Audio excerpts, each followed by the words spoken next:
If you like the video, make sure to like, subscribe, and comment for more videos like this. What's the most terrifying, bone-chilling, and scary paranormal or supernatural encounter you've ever seen or experienced? I wanted to share the story of a shadow person I saw. I'm from a small town in Ohio, but this story happened when I was like 12.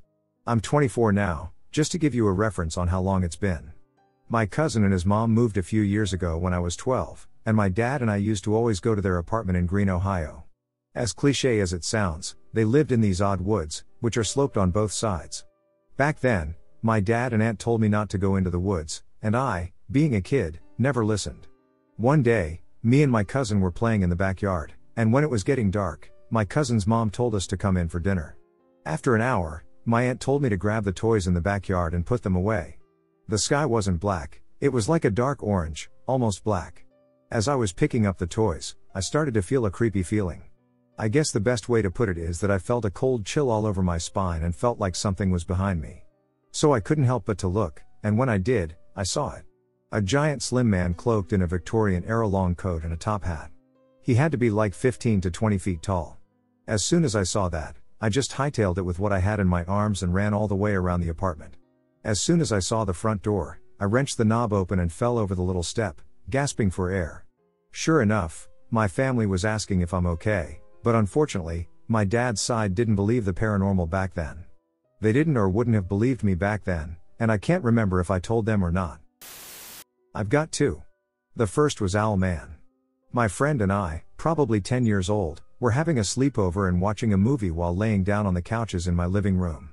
We begin to hear rustling in the front yard, near the bushes we have lining our house. Being two kids alone in the dark, we got spooked, put the TV on mute, and stared out the window, afraid to move. Suddenly, something rears up incredibly fast, smacks the bay window with its whole body, and sits there for a few moments, unsure of how long exactly because we both bolted to my parents' room screaming. This thing was huge. Its wings were massive but oddly shaped, as if they had human elbows rather than regular avian bone structures. It had a silhouette of a man's torso and head, but the thing that is still burned into my memory are its eyes. They were massive, and much, much bigger than any human or animals would be. About the size of tennis balls and nearly glowing a bright yellow or gold. My dad immediately went out to investigate, bat in hand, but found nothing out of the ordinary. If it weren't for the eyes, I'd have chalked it up to a creepy prankster. They were not a reflection, they weren't headlamps, they weren't part of some cheap costume, they were eyes. We both remember the incident as clear as day. I still spook myself to this day when I look out the windows at night. The second is what I call the stick man. Clearly, I'm creative with my names. To make a long story short, my now ex and I were having an argument, and he went to go take a walk to blow off some steam. He went downstairs, and I laid down in bed to take a nap. I kept hearing him stomping and pacing around downstairs in his boots for a solid 5 minutes. I got out of bed, leaned out of my door, and yelled at him to take his ducking walk already, because I'm trying to sleep. The footsteps stop, so I lay back down and eventually start to drift off. I then hear the floor outside my bedroom creak, which is normal, and turn my head to see if he came back, but what I see is definitely not him. I see this humanoid thing peeking in my doorway, sort of hiding behind the door. It had no face, no fingers, no defining features, and it was just a flesh-colored silhouette. Being that I was nearly asleep, I turned over and fell asleep. I nearly forgot about it the rest of the night after the ex came home and we washed things out. We went to bed later on and fell asleep, but in the middle of the night, I'm awoken by him shaking me violently and begging for me to wake up. I ask him why, and he asks me if anyone else is in the house, if I locked the door, etc. I told him that no one was home and everything was fine. He then says he saw someone walk up and peek into my room, and he described the fleshy stick figure exactly as I saw it earlier. What I figured could have been sleep paralysis turned into an encounter. One early morning, the atmosphere was eerily silent. My house, usually filled with the noise of passing vehicles, was unnaturally quiet. I woke up from my sleep. The room was dim, the only light coming from the faint glow outside. I looked around and saw my mother sleeping beside me. Then I saw her, a sad, ghostly figure in the corner of the room. Why was she sitting there? Who was she? Was I still dreaming? I rubbed my eyes, hoping she would vanish. But she remained, head bowed, sitting at the table in the corner. Her straight hair hung down, obscuring her face. I didn't recognize her. She wore a black dress, her presence chilling. Who was she? A little girl, beautiful yet terrifying in the dim light, A cold shiver ran down my spine, and my body was still weak from a recent fever. Was I hallucinating? I tried to wake my mother, but she didn't respond. "Mom, who is sitting at the table?" I asked. No answer. Panic set in as I realized that only my mother and I were in the house. Fear gripped me, paralyzing me. I pulled the blanket over my head, praying the girl would disappear, praying this was just a nightmare. I peeked out, trembling. She was still there, head down, hair flowing, and dressed in black. She hadn't disappeared. She was still there. I hid, praying desperately, hoping she wouldn't see me. My prayers were disjointed and frantic. "God, please make her go away." I begged silently. Time seemed to stretch endlessly as I lay there, terrified. The call to prayer finally broke the silence. Thank God, dawn had come. Slowly, I peeked out again, praying she was gone. And she vanished, as if she had never been there. Even as I grew older, that girl remained vivid in my memory. I wanted to erase her sadness, but I knew she wasn't from this world. Sometimes, I still feel her presence, watching over me from the shadows. This is a horror story about an unforgettable, horrific encounter on a haunted road. My dad and I were traveling from the city to my grandmother's village on May 1, 2017. At approximately 10 p.m. it was getting cold at night, the road was dark and desolate, and it began to rain. My dad was having vision problems, so I remained up to assist him. Abruptly, a white van with abnormally bright lights loomed behind us, lighting the way ahead. We felt a strange urge to keep up, so we followed it for 10 or so minutes. We were almost at a turn when I saw there was a straight path instead of an intersection. My dad was surprised and slammed on the brakes as I abruptly stopped him from turning. Despite his pale look from fright, he calmed down when I told him there was no turn there. The rain was falling steadily outside, and the mood seemed ominous due to the dense fog. Then, from the trees, we heard a woman sobbing until it turned into a bone-chilling scream. In a desperate attempt to get us out of there, my dad accelerated. Later on, he admitted that the white van appeared to be luring us towards a terrible ravine and that the route was haunted. Had I not intervened, we could have driven down the cliff and disappeared forever.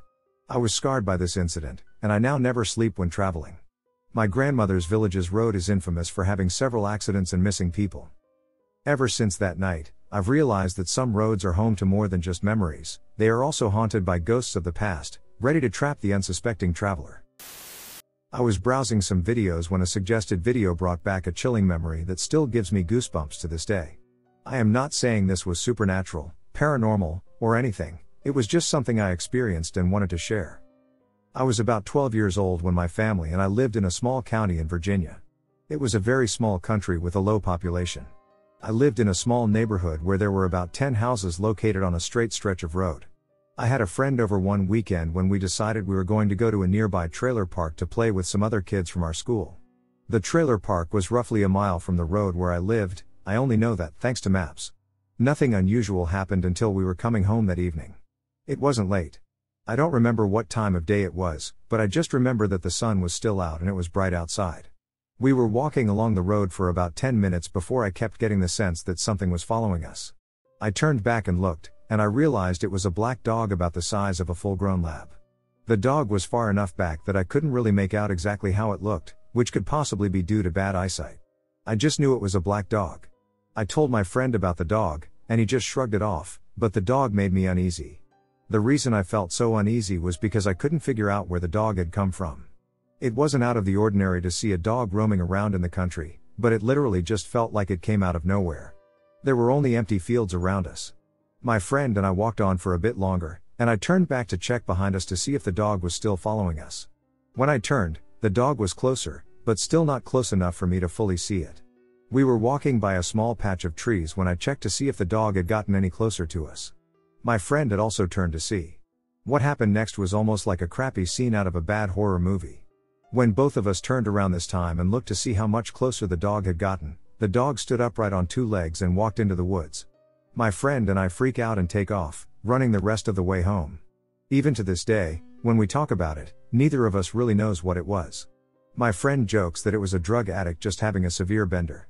After we finally went home, my older brother and his friend weren't convinced by our story of the mysterious upright walking dog, so they followed us to where the dog disappeared into the woods, but were unable to find it. To this day, I always want to go back and experience the scene of the eerie memory I have yet to forget. I lived in a small town in upstate New York called Old Forge. Like I said, It is a small community, so a lot of things get around, such as local legends. But who would have thought that I'd encounter the most infamous on my first day of school? It was early, and the bus had made its turn down North Street. The sun was still rising, and I couldn't get the sleep out of my eyes, but every time the bus stopped, I abruptly awoke. The bus finished its run down the street and turned at the dirt-covered roundabout. I was starting to fall asleep again when the bus then veered into another dirt-covered cul-de-sac. The driver stopped to open the door. I looked through my sleepy eyes and saw a gorgeous young girl, probably around 17 years old. Her hair was golden blonde, her eyes were as blue as the sea, and from what I could tell, she wore a silk blue dress that just illuminated. I was stunned to see a girl like her. The bus driver then asked if she was getting on. She smiled and said no. We began to drive off, but her unmatched beauty had captivated me, so I went to turn and look back, and she was gone. I don't know how, but she just disappeared. How could she? She was standing in the middle of an open field. How in God's name did she just disappear? I got to school and later told my new friends about it, who were stumped as well. One of them was convinced she was a ghost, but I had second thoughts. I do believe in the paranormal, but I didn't know what to think. The same friend suggested that I find a book at the old Forge library with historical records. The next week, I went with my friends after school to dig through the files. After around 3 hours of searching, we were about to give up when the librarian entered and asked what we were looking for. I had explained the situation, and she went ghostly pale and then told us to sit down for a moment. She then began to tell an old urban legend that has lurked in the town for over 100 years. The legend goes that a beautiful young woman had fallen in love with the son of the local baker, but he had been framed for a crime he didn't commit and was sentenced to death by the electric chair. The woman was so devastated that she took her own life by his home on what is now North Street in the dirt cul-de-sac. They say that she still wanders the area and the cemetery, looking for her lost lover. It intrigued me, and the guys returned to the site when Halloween had come around. We went out around 9 or 10 p.m. after the local Halloween party. The three of us started up the road to the Riverview Cemetery to see if we could spot the lonely spirit. We arrived, and I already had a chill going down my spine. My friends agreed, they had the same feeling. We huddled together as we entered the cemetery. My friend, Drake, had heard something and whispered for me and my other friend, Chris, to stop and listen. I listened to the quiet night air when I heard crying. The sobbing of a young woman in the cemetery. My blood ran cold, as did my friends, so we booked it. To this day, I don't live there anymore, but I'll still have nightmares about it and wake up sweating in bed with the thought of something lurking in the cemetery that night. There were many different experiences in my last home. My mom bought the house when I was around 10. There was always an uneasy feeling throughout the house. I have 3 brothers, 2 of whom have lived with us for a while. They are both older by at least 8 years. The older brother that stayed with us temporarily with his daughter just had a mattress on the living room floor. One night, he woke up and saw a little girl run through the living room and through the door that goes to the garage. He chased her at first sight, thinking it was his daughter, but he turned around, and she was still asleep. My other brother claimed he saw the chairs in the sunroom move by themselves and would often get locked out of the main house while he was in the sunroom playing instruments. My cousin stayed with us for a time and slept in my room. I was too scared to sleep in there and would sleep on my mom's floor. He ran in the room, freaking out, and woke us up before he ran outside after claiming he heard a little girl screaming outside the bedroom window. Nothing was out there. My brother's friend stayed for the weekend once and was sleeping on the living room couch one night. He left in the middle of the night to walk home in the middle of December with no shirt or shoes after saying something was trying to suffocate him in his sleep. As for myself, I finally attempted to sleep in my own bedroom one night, and as I tried to sleep, I heard a penny drop in my closet and then saw my toy wrestling ring slide across the bedroom floor. I ran to wake my mom up and make her take us to a hotel for the night. My mom ended up getting married, and we moved out for a little bit. The marriage didn't work, and we ended up moving back, but after a few years, this time my girlfriend stayed with us, and I had my mom have a new bedroom built inside the garage because I was not sleeping in my old room. One night, it was just me and my girlfriend. She had to go to the other side of the house to use the bathroom, and while walking back, she claimed she heard a little girl saying she's going to hell over and over, so she ran back to our bedroom in the garage, and when she was shutting the garage door behind her, she felt the door being yanked against her pull. Also, when I was younger, my mother says I woke up in the middle of my sleep and started speaking in a language she'd never heard. We no longer live there and never plan on going back. So I do not really believe in the paranormal. I would say I'm a skeptic, but I think this is the only option left for this situation. This all happened a few years ago. I was at a summer camp with my scouting group. In such camps, we usually settle on other camp terrain and sleep in tents for a week. In this camp, we settled on a field right next to a forest. We would sleep in 4 different tents, with about 4 to 6 girls in one tent. Everything went fine, just like every previous camp, until about day 3. I don't remember exactly everything because this was a couple of years ago, but I will try to explain it as best I can. This particular night, everyone was asleep in our tent except for me and this girl laying next to me. We had 3 other girls in our tent who were about 11 years old. I was 12 at the time, and I think the other girl was 14 or 15 years old. The younger kids in our tent were asleep, but we both couldn't. I didn't know that she was awake because it was pitch dark in our tent, but I later knew she was. So I don't know how late this happened, but it was definitely after midnight. I was just lying on my mattress when suddenly the whole tent lit up. It was a very bright light, coming from nowhere. It was not like a flashlight or a lamp, this was so bright, I could see everything. The whole tent was lit up. I looked over to my side and saw that everyone was asleep, except for the 14-year-old. We looked each other in the eyes for at least 5 seconds straight before everything went black. The light was off, and that was that. For context, none of our shitty flashlights would ever be able to make such a bright light, not even if you turned all of our flashlights on together. Also, nobody could have activated any lights because everyone was tucked into their sleeping bag. The light could also not have come from outside of our tent because the tents were made so that light from the outside would barely be able to come inside. And if you would shine a light on our tent, you would see a circle on the tent from where it was coming from. That was not on our tent this time. The next day, I asked the 14-year-old if she saw the same thing as me, and she did. We also asked the other girls in our group if they knew anything that happened that night, even though there was no possible way that the light could have come from outside the tent. Nobody did. Last but not least, I don't know if this is related to our weird light experience. But later that same camp, me and a few other girls were playing in the woods, and we found a horseshoe hanging upside down on a tree. Even though I do not know that much about the paranormal or anything, I know that a horseshoe upside down brings bad luck. And we also found a coin next to the hanging horseshoe. The coin was not from a real currency, so, I still go to scouting with that girl, and I recently asked her if she remembered, and she said, "Oh yeah, that was so weird, I still haven't figured out what happened." So yeah, anyone know what happened? I need some advice. I live in a small town of a few hundred people in the middle of nowhere in northern India. It is surrounded by a huge forest on the western side and farmlands on the other 3. My house is positioned on the southeastern corner of the village. So last night, at about 2 a.m., I was awakened by this blood-curdling scream coming from the east. I think it was loud enough to wake up our entire village, though I haven't talked to anyone about this yet. This scream sounded like nothing I have ever heard. Like a mix between a scream and a howl. Mind you, there are no animals in our area except some stray dogs and some wild boars. This scream was loud enough to give me goosebumps.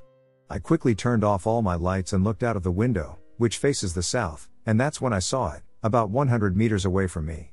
It looked like a canine-like creature running on 2 legs. Its fur looked silvery white under the moonlight. It was running at very high speeds and crossed from where I saw it into the forest in about 30 seconds. But in the middle of its path, when it was closest to my home, it stopped for a few seconds and looked in my direction. I am still not sure if it was looking at me or something else. One thing that I have been thinking about is how slowly its legs moved, yet so fast it ran. This could mean that the creature was very big, like 10 feet tall. I am very scared right now because my village has this saying that we should never look outside our windows at night, as evil spirits might see us and enter our lives. I asked around my neighborhood, and many of them were woken up by that scream. Some old guy told me that the creature is a Rakshasa, which means some kind of demon. I have only been here for 6 months, and these people told me hearing screams, etc. is a regular occurrence here, and the Rakshasa will haunt whoever it lays its eyes upon. I am scared as FCK now, but I am going to install CCTV cameras around my entire house now. Before I got married in 2018, I used to live with my parents on a street parallel to a neighbor who used to own 4 beautiful cats and lived by herself as a divorced elderly woman. I got hired to house sit for her a few times and tend to her cats in the yards as well, so it wasn't hard work. It was actually a pleasant home. There was nothing bad about this home. One early evening, just as the last ray of sun peeked over the mountain, I was in the utility room down the hall cleaning out litter boxes as usual, and I heard those strange noises cats make before they get into a fight, that low meow that sounds almost guttural. I poked my head out and looked down the hall and made sure they were not fighting, but they were just standing on top of the typewriter desk by the big bay window to the backyard. I assumed they were being territorial towards another stray cat in the yard and cleaned the last box. When I finished, I walked out of the hall and into the sunroom, where the desk was, and they remained in fight mode, puffed up fur and tails, widened eyes, quivering jaws, and they would hiss at the window. I could barely see out that window into her backyard, so I wondered what they were so upset over, and what I saw next gave me absolute chills. This woman had an elm tree in the yard that was at least 15 feet tall. Beside that tree, there was a black shrouded figure in a hood a foot shorter than the tree, and it was moving back and forth. I went into fight mode, and I banged my fist on the window. The cats pawed at the glass and made that weird meow noise again, and the shadowy figure looked up and walked behind the tree trunk and vanished. I got scrappy and grabbed a metal pipe and went out the back door to beat the tar out of it in case it was a person, but it wasn't. I got to the tree and examined it. There was no way it was a person. That tree was very tall, and the sun had gone down entirely by now. The yard was dead silent, and I walked back to the house, and the cats watched me come in again. They were calm now, sitting like little loaves of bread on the desk. That was the only time I ever saw them freak out like that. To preface this, I'm somewhere between a skeptic and a believer in the paranormal, so take my story as you will. I'm just recounting what I saw. My dad is from a small village in southern Mexico in the rainforest, a very third world country type of place. No internet, no hot water, people still speak Mayan. When I was 18, we visited for the first time when he got his papers fixed, and it was a beautiful experience. The second day we were there was a Sunday, so everyone in the village went to church. We went to start meeting people, and a very old couple, I don't know what age they were, but they looked 80 plus, came up to us and started talking to us in Mayan. We didn't know it, so our family was translating for us. Long story short, it turns out they are witches, and they live in the mountains. Every Sunday, they came up to us and started talking to us in Mayan. We didn't know it, so our family was translating for us. Long story short, it turns out they are witches, and they live in the mountains. Every Sunday they come down to church walking, and it takes them 6 hours to get there and another 6 to get back. I brush this off, and we go home. A few hours later, they show up at our grandma's house. My aunt tells my dad that you have to offer them something, and they'll go away and leave you alone. So to play along, my dad does this. He gets 2 bags and fills them with food and drinks. They go on their way, but before they do, the lady walks up to my mom and tells her something in Mayan with a big smile on her face. They left, and my mom asked my aunt what she said. My aunt explained that the lady had told my mom, "I want to take you home with me and eat you." At this point, the whole situation is weird, and we are not really sure what to think about this whole witch thing, but it's over, or so I thought it was. At around 5:30 p.m., I was bored and decided to go for a little walk to the river, which is 15 minutes away. When I was almost there, I noticed it started to get dark, and rain clouds started to form. I was already almost there, so I decided to keep going. As soon as I got there, it started to rain like crazy, and there were thunderstorms. The sky is now completely dark, and there are no street lights out there of any sort, so it's pitch black. I started walking back, disappointed, because I wanted to chill there. 5 minutes into my walk back in the rain and darkness, I saw a silhouette about 40 feet away. It was something on all fours, so I thought it was my family's dog. He would follow us whenever we walked anywhere. This would have been a pretty big dog in this case, which he was. I wasn't alarmed. I walk closer, calling his name out.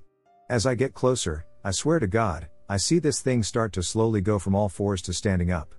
Keep in mind that it's pitch black out there, so all I'm really seeing is a silhouette. I was not really freaking out in the moment. I think I was too shocked to have a reaction to what was going on. Now that we are getting closer, this thing is standing up and walking, and what would you know? As we walk past each other, I can finally make out what it is, and it's the old witch lady from earlier. From there, I sped home and never looked back. I told the family, and they told me there were stories of skinwalkers there, but they never believed them. We never saw the old lady again after that. Not even at church the next week. I don't know what I saw, but my guess is that this lady is actually a witch, and she can skinwalk. So, here is my true story. This story might sound totally fabricated, or that I may have been imagining it, but please believe me when I say I swear up and down in my life that this is a true experience. I'm what most call a skeptic, not really believing in higher beings like God, angels, or even the paranormal. But even so, I didn't know where else to share this story. As a teenager, I've been left home alone on more than one occasion, as my mother is a single mom balancing work while making sure my siblings and I are where we're meant to be, like at school or at our minimum wage jobs. This took place on a Saturday morning, when my older sister had been dropped off at her workplace while my younger brother was at a sleepover with his friends at their house. Imagine having friends, lol, Usually mom would have done the grocery shopping on a Friday night, but she'd been busy organizing some stuff from work, and because she surprisingly didn't need to purchase too many items for the week, she did not feel the need to drag her favorite child, me, to help her and thus decided to leave without me. It wasn't like she didn't let me know, she did every time she'd leave the house. All was golden. I lay in bed, scrolling through Twitter to admire the ongoing arguments between users over some stupid opinions, when I heard a tap on my window. I always have my blinds down, so I couldn't see what it was. There are no trees in my yard. As a rational human, I simply shrugged it off as the wind and kept scrolling. Now I like to think that I know what my own mother sounds like, so imagine my surprise when her voice sounded from the other side. My name, it's cold out here, let me in. Something else you should be aware of. 1. My window is connected to the backyard, which is only accessible if you go through the house.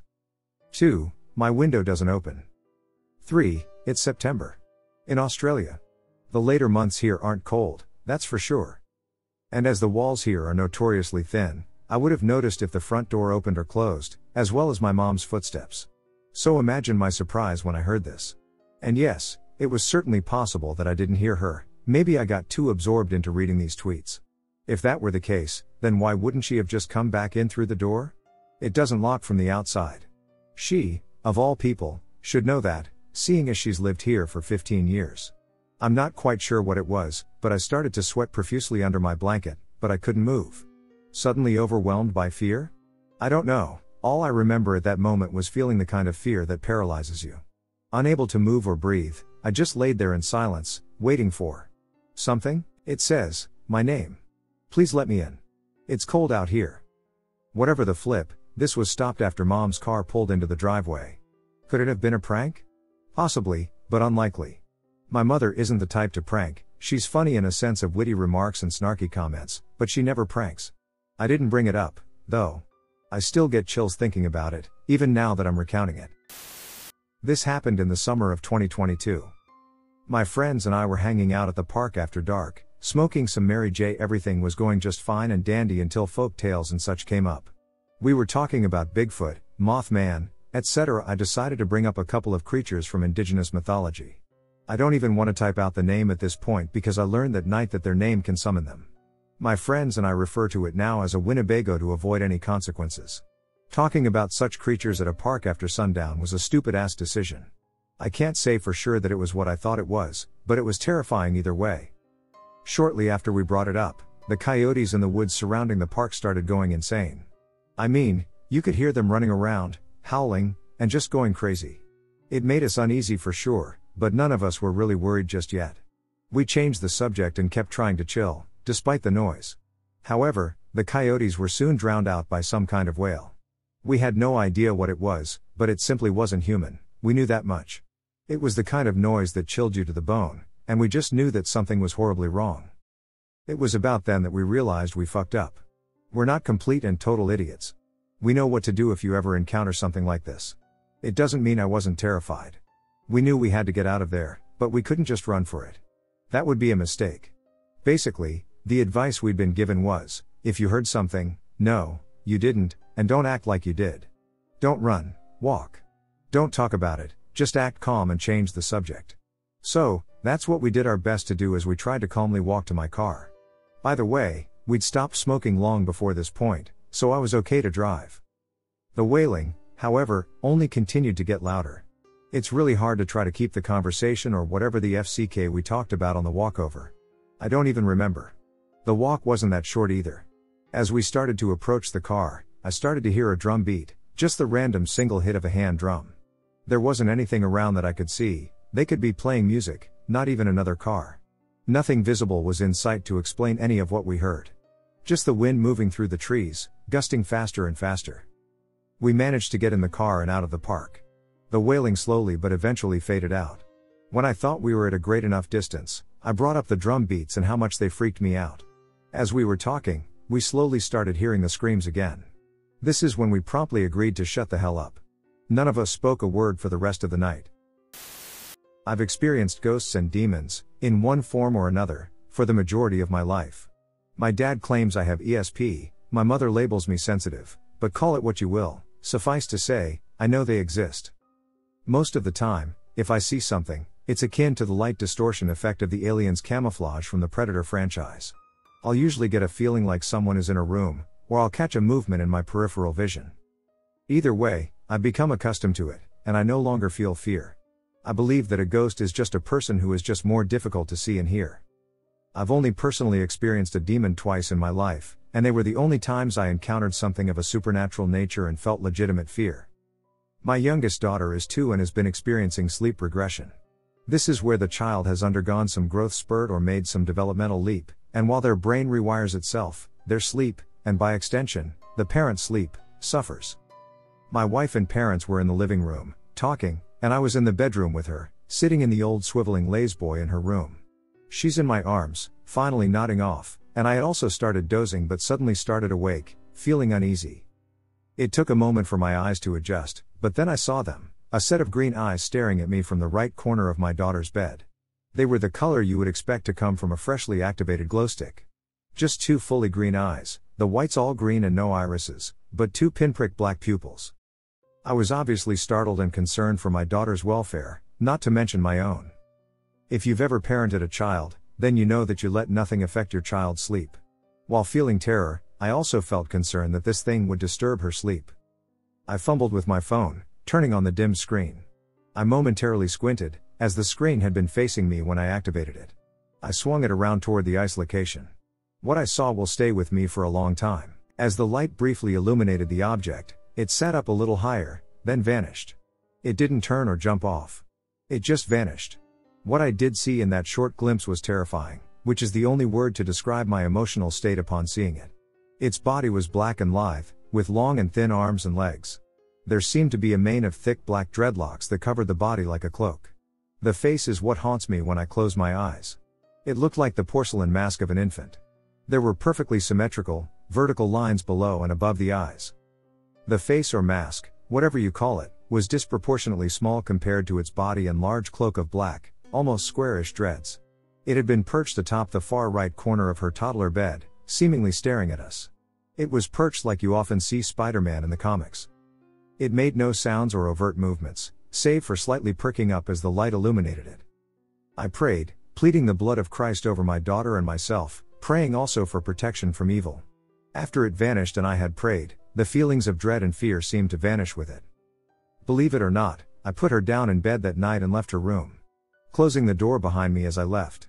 She didn't wake at all that night and slept even later than usual. As I stated earlier, this is only one of 2 times that something supernatural I've encountered has created fear. I haven't experienced anything since then, but it's been less than a month since I saw it. I don't truly know what it was or what it wanted, but it could have easily gotten the drop on us, as I didn't know it was there. Has anyone else ever experienced anything like this? I've always been interested in all things supernatural, creepy, eerie, unexplained, conspiracy, you name it. So a couple of months ago, I went to my aunt's place to celebrate her birthday. Just a couple of us close families getting together. So we decided to surprise her at 12 on the dot. We gathered around 10 p.m. and had everything decorated and set. At 12 a.m., we woke her up, and we celebrated. We cut the cake, had some snacks, and all of us lounged in my cousin's room. Let me give you a brief idea of how we lounge. So my mom, aunt, and my same-age cousin were on the bed. I passed out after a couple of hours of talking. So I left me, my sister, and my younger cousin hanging out, joking, and talking. I don't know how or what happened, but the rest of us ended up falling asleep too. So at about 2 a.m., close to 3, am I supposed? They immediately woke up. Maybe it was their cat that was jumping around outside, I don't know. But we collected ourselves, and we lazily walked out of the room. My mom went out first, followed by the rest. Then me. I'm the last, as I was gathering my stuff, charger, phone, sending a text, etc. So when I got out, on my left was my aunt's and uncle's room. And I swear, I saw a large moose standing by the door. A moose. Large, dark, bulky moose. I know for a fact that it's a moose, as I saw how big and large the antlers were. Long, strong, large, and sharp antlers. That thing was huge. It was staring at us. And when I looked at it, it was staring back at me. And I could feel its eyes following me. It was standing very still, but making its presence known. I felt a sense of uneasiness, but I was calm and also confused as I just woke up. So when we gathered in the living room, The room was still visible from a distance. I could still see it standing and just watching. I was confused on my way home, and I only told my mom and sister a week later, as I wasn't sure how they would accept it. But I didn't tell my family or my cousin, as I didn't want to alarm them. So I haven't seen anything weird after. Maybe it was a one-time thing, but it was enough to make me think and share this story with you guys. So yeah, that's the story. I just shared this with my best friend. She told me to look up Wendigo or Wendigo. And I am not okay with this whole encounter. It seems sinister now. This happened to me when I was 12. Me, my mom, and my mom's boyfriend Doug were being given a tour of this house in Lincoln, Illinois, by a real estate agent. The house itself was built in the mid-1800s, and it showed in the architecture and layout. We were only there for about an hour and a half to 2 hours, but what I experienced there made me even more of a believer in the paranormal. The house was beautiful inside and out. It had 3 floors, an attic, and a basement, as well as a huge backyard. The basement, however, held a dark secret. It was once used as a doctor's office. My mom refused to let me go to the basement when she and Doug went down there. I heard faint crying coming from the basement and was curious about it, so I took a couple of steps down into the basement behind my mom and her boyfriend. After taking about 5 steps down, I felt the hairs on the back of my neck stand up, and a deep sense of dread filled my gut. I quickly ran out of the basement and up the stairs to the 2nd floor.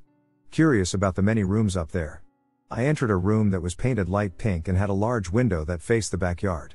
There was a window seat as well. I sat in the window seat and stared out into the backyard. I was probably sitting in that window seat for less than 5 minutes when I heard a little girl giggling. I turned around, and of course no one was there. At least no one is living. Unlike the feeling of dread I got when I went down the basement stairs, this time the presence was positive and cheery.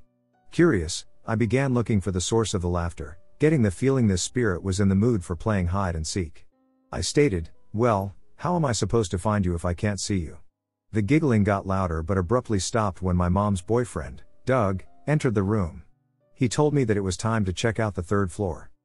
Leaving the room, I looked back and whispered a soft goodbye. The rest of our tour there was mostly uneventful, until we entered a guest room on the 3rd floor. I looked at my mom and, without skipping a beat, said, "Mom, they don't like us being in here." For a bit of background information, my mom is sensitive to spirits and other supernatural forces. Doug heard my statement and scoffed, "Ghosts aren't real." My mom replied, "Yes, they are dear."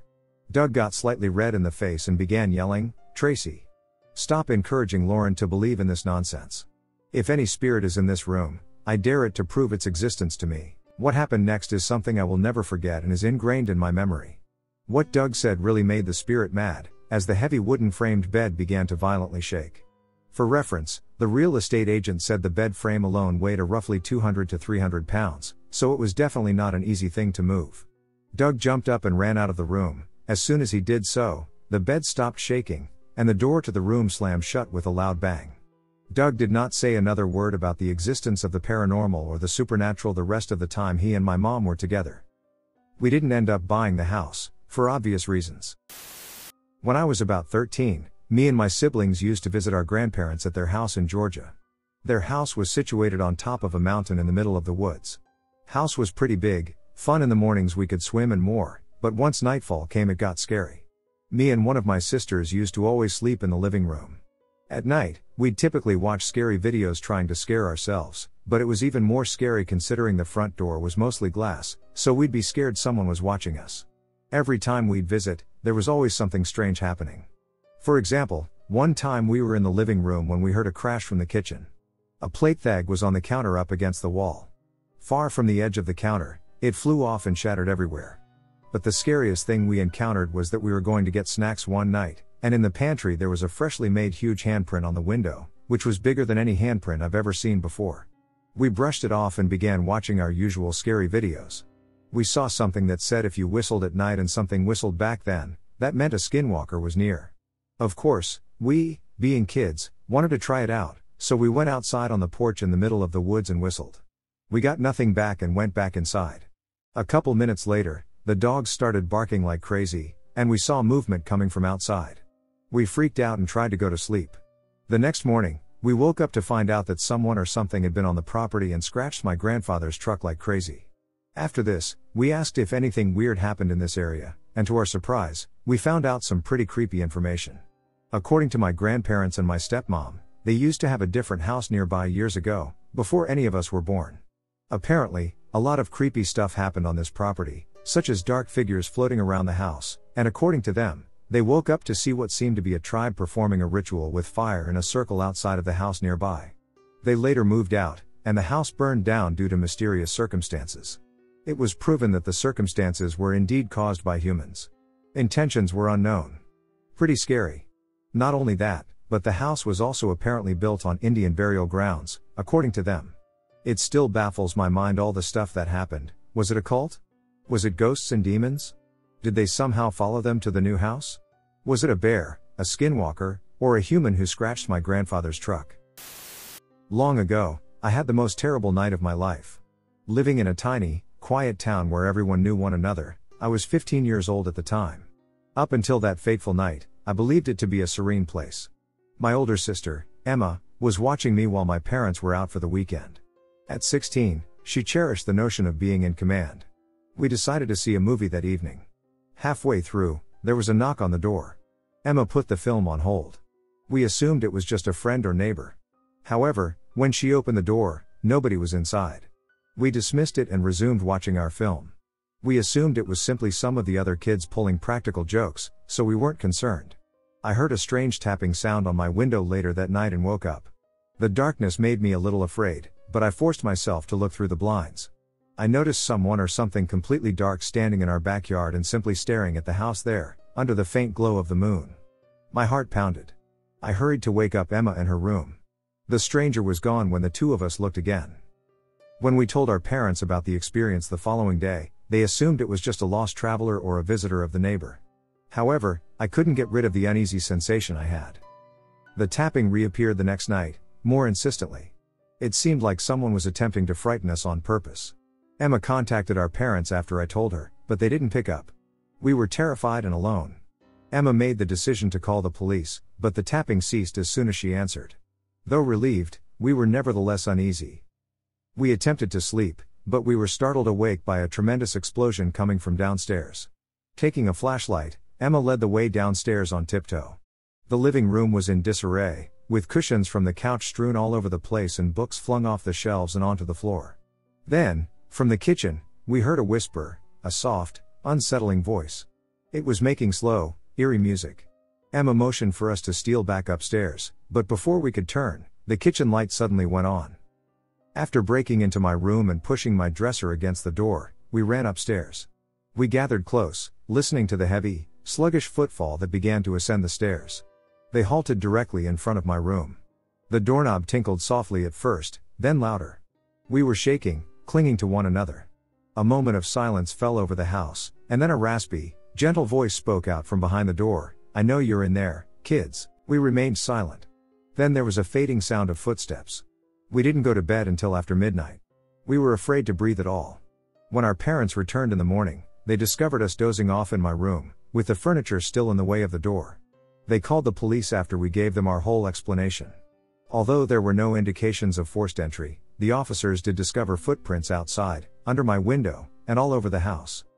My parents set up an alarm system and security cameras after that occurrence.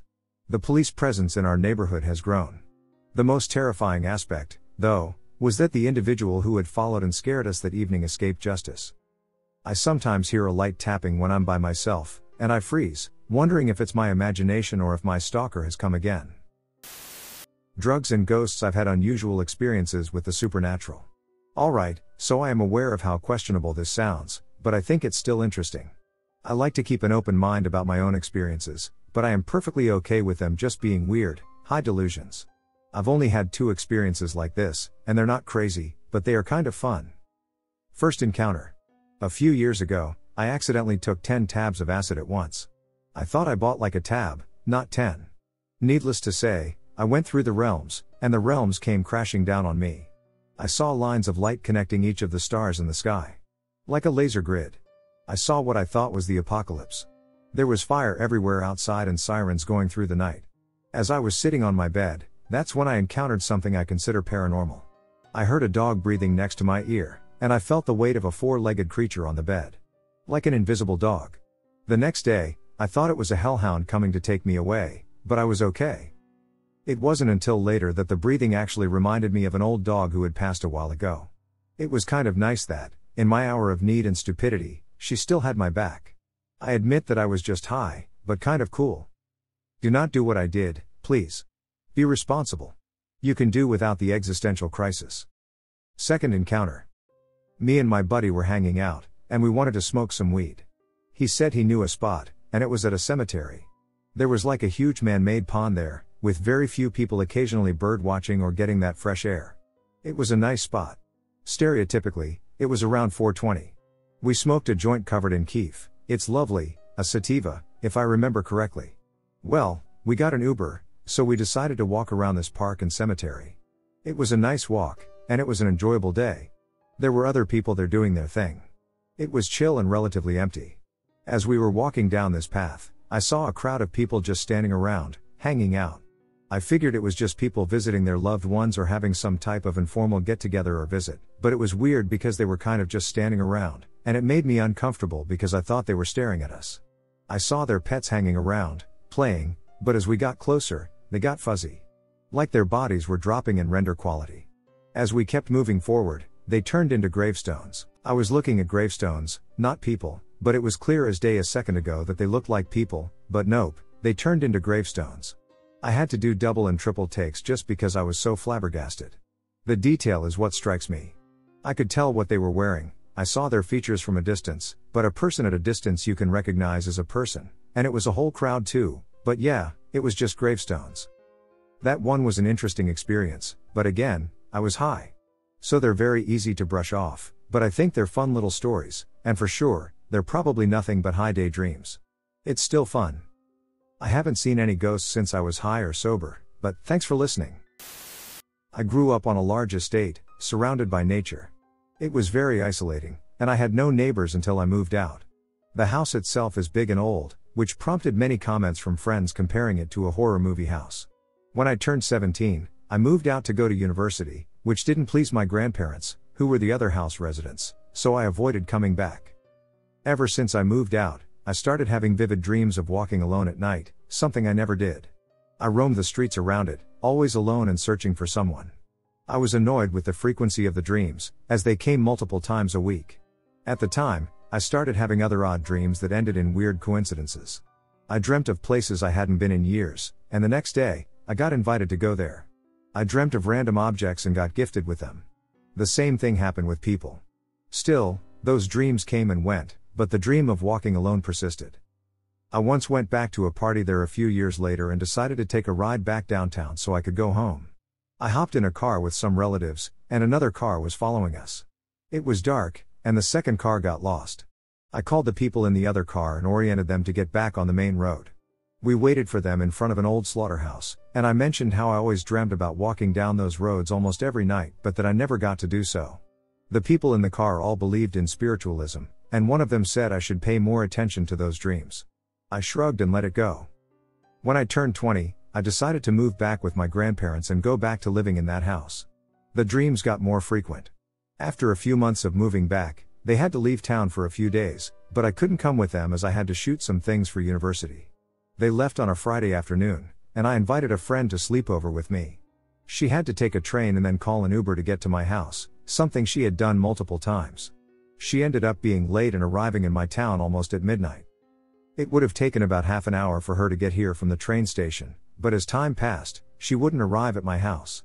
I was getting desperate, and she called me at 1:01 to tell me the driver refused to drive around those roads at night and dropped her off at a road. She sent me a picture that looked like the end of my street, so I told her to just walk and that I would find her. It was a short walk that would last around 2 minutes, but she never came. She called me again, saying she was lost, and sent me a picture of a house.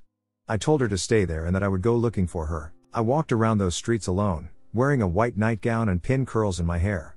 I roamed those streets for what felt like hours. I considered getting the car keys and searching for her, but I don't know how to drive. There are a lot of cliffs around here, and I went around all of them, trying to find the house she sent me a picture of. I recorded some videos and sent them to another friend, trying to get advice.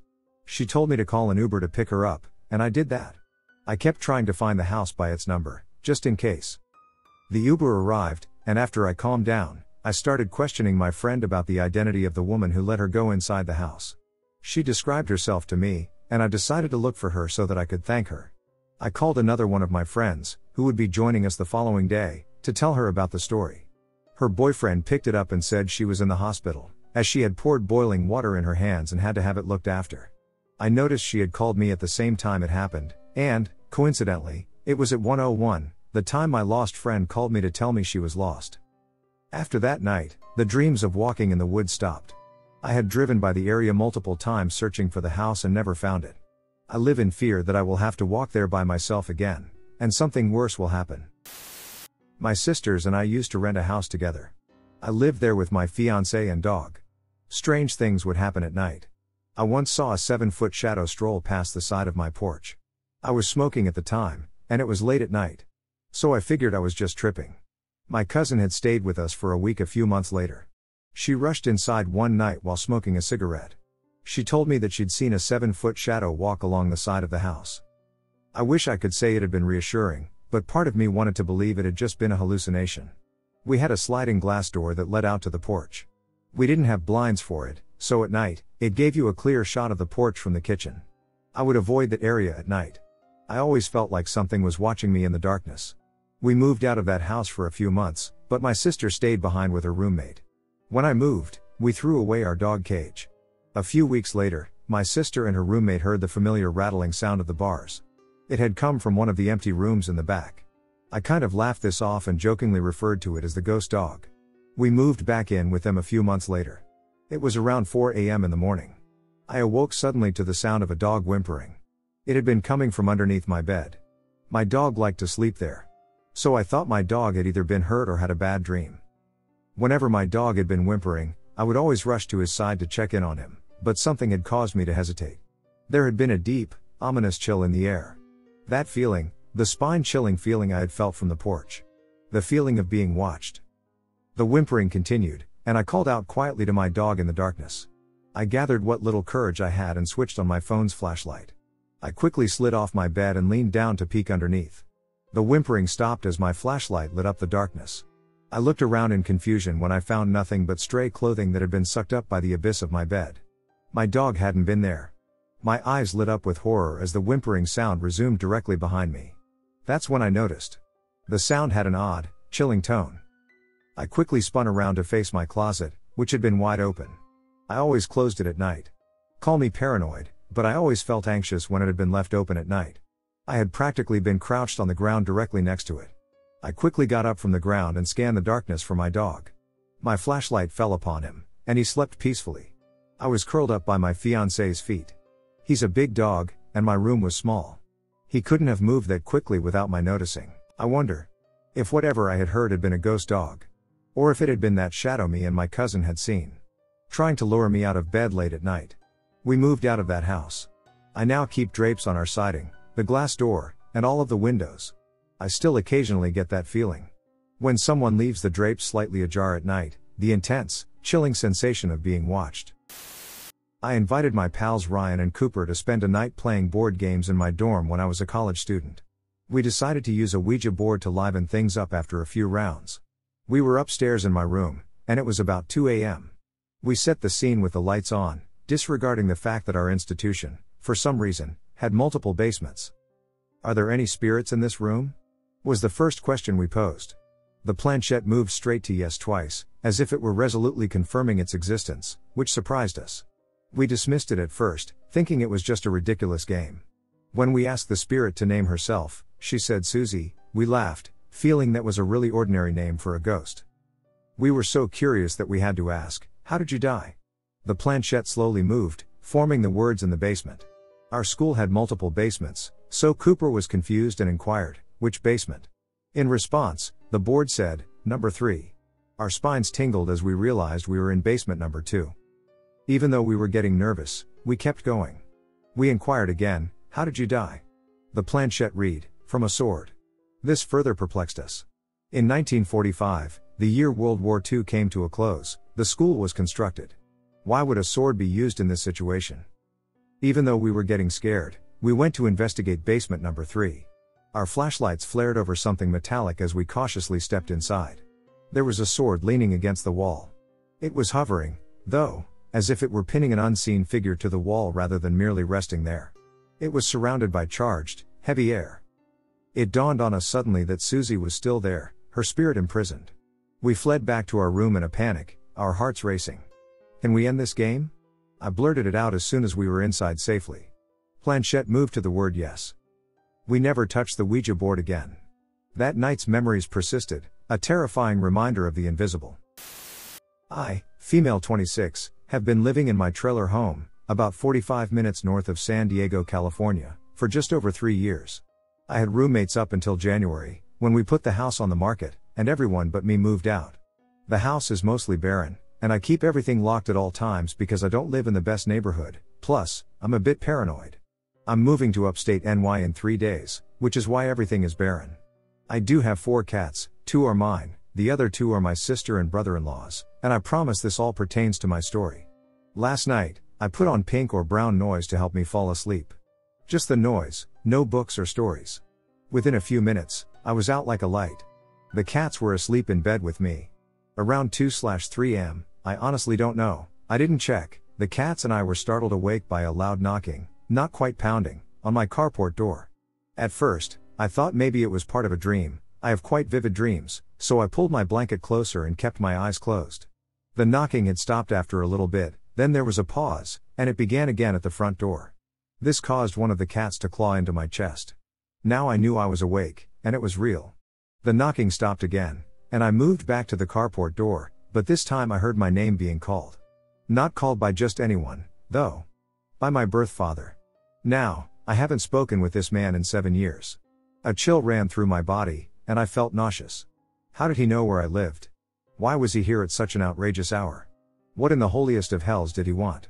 The voice calls again and again, and I realize that the voice patterning isn't quite right. It was too dull and flat, like a robot using my birth father's voice box. The knocking is also rhythmic. And the chill turns into a spike of horror. I pull one of the cats close and pray to the fates that they don't make a sound. I whisper, "You're not welcome here. You're not welcome here. You're not welcome here." Over and over. I'm a pagan and do believe in cryptids and supernatural beings. I know the rules, though: don't whistle at night, never step into the center of a rock or mushroom ring, and don't go out into the woods or desert alone at night. I'd heard tales of skinwalkers, especially because I'd listened to stories from Mortis Media or the Lore Lodge. I'd lived in this house for 3 years without any issues. Though both my sister and I had placed protective barriers around the house, my pagan rituals and her hoodoo, my theory is that those barriers have eroded over the few months my sister has been gone, all the people coming in to view the house, and the deep cleanings that have been done almost every week. Now that I'm almost gone, the protection is almost gone too. I hope it doesn't come back again. I can't emotionally handle hearing that voice again or experiencing the gut-wrenching fear. I already have insomnia and haven't been feeling well lately. I just want to go to sleep. When I was a child, my late uncle's chilling ghost stories had a way of seeping into my young mind, filling it with vivid images of the supernatural. His stories were so convincing that, as a kid, it was impossible not to believe in the eerie possibilities he presented. He really loved freaking out his little nieces and nephews. The centerpiece of many of my uncle's eerie narratives was my grandmother's old house, a relic from the past that stood a short distance up the road from the family cemetery. It had a history intertwined with the supernatural, making it the perfect setting for his stories. Several family members had passed away within its walls, including my grandfather and her 2 infant daughters, who had met untimely deaths. My grandmother often spoke of beings that visited her at the foot of her bed. Their nature is a mystery, ghosts or angels, no one could say for sure. Most of the family dismissed her accounts as hallucinations, but my mother and I believed her, and my uncle frequently brought her visions to life in story form. Among the many stories I remember him telling, there were 2 in particular that left an indelible mark on my imagination: the tale of a mysterious light that wandered through the cemetery at the witching hour, and a ghost that had visited multiple generations there. Over the years, however, I had 3 paranormal experiences of my own, all focused around that same house, making me wonder if perhaps my uncle's tales had been more than just spooky stories. My very first encounter happened on a weekend when we were visiting my grandma. I was just 7 or 8 years old at the time. I was sitting on the living room floor, playing with toys. Some time later, I looked at my mom and told her I had to go to the bathroom. When I reached the bathroom door, something caught the corner of my eye and totally freaked me out. I saw an apparition so shockingly real that I froze in place. Descending the staircase just beyond the bathroom door was someone wearing a pair of old, light-colored brown pants, accompanied by heavy brown work boots. I couldn't see above the waist, and I knew no one was ever allowed to go upstairs. These were not the attire of the living, they were spectral, anachronistic remnants from another era, like something out of the 1920s or 1930s. My heart raced, and I struggled to process the impossible sight before me. The pants descended the stairs with an eerie, deliberate slowness, then stopped. Panic surged through me. I slammed the bathroom door shut and frantically looked for a place to hide. My heart was pounding relentlessly. My mind raced, trying to make sense of the situation. Could it be my late grandfather, who passed away when my mother was just 9 years old? I didn't have long to think about it before I noticed that the bathroom door wouldn't open. It had no lock, yet I found myself locked inside, desperately kicking and screaming for help. Minutes felt like hours as I fought to open the stubborn door, my cries for help going unheard. Strangely, the living room, where my parents, grandmother, and aunt were gathered, was just on the other side of the bathroom wall. But no one seemed to hear my frantic cries and screams. The door finally opened, and I bolted out of there, running back to the living room. I shut the hallway door with such force that it interrupted my family's conversations. They looked at me, puzzled by my sudden entrance. The weird part is that no one has heard my screams or pounding on the door. I never told anyone about my encounter, including my parents, because I didn't want to be thought of as some nutcase. The following story happened to me in the fall of 2020, when I was a freshman at a small Midwest college. All of my life, I have told myself that I would never do an Ouija board. However, a few nights ago, after a few drinks, my friends convinced me to try it. After losing a friend to suicide last week, I tried to speak to them through the board. I asked questions that only my deceased friend would know, and they were not answered correctly. I thought that the other person I was playing the board with was moving the piece. I became upset and started cursing at the spirits, calling the Ouija board a hoax. This would later prove to be a mistake. After a while of watching my friends play, I decided to be a smartass and ask if the spirits could put me to sleep because I was quite tired and had heard similar stories of Ouija boards making people pass out. My friends agreed to ask the spirits to put me to sleep. I relaxed and allowed my body to be completely vulnerable. According to my friends, the piece on the board started to go crazy. The piece was moving incredibly fast, spelling out my name and telling me to sleep. I was out cold at this time. Although my friends claim I was sleeping, I could comprehend everything that was said.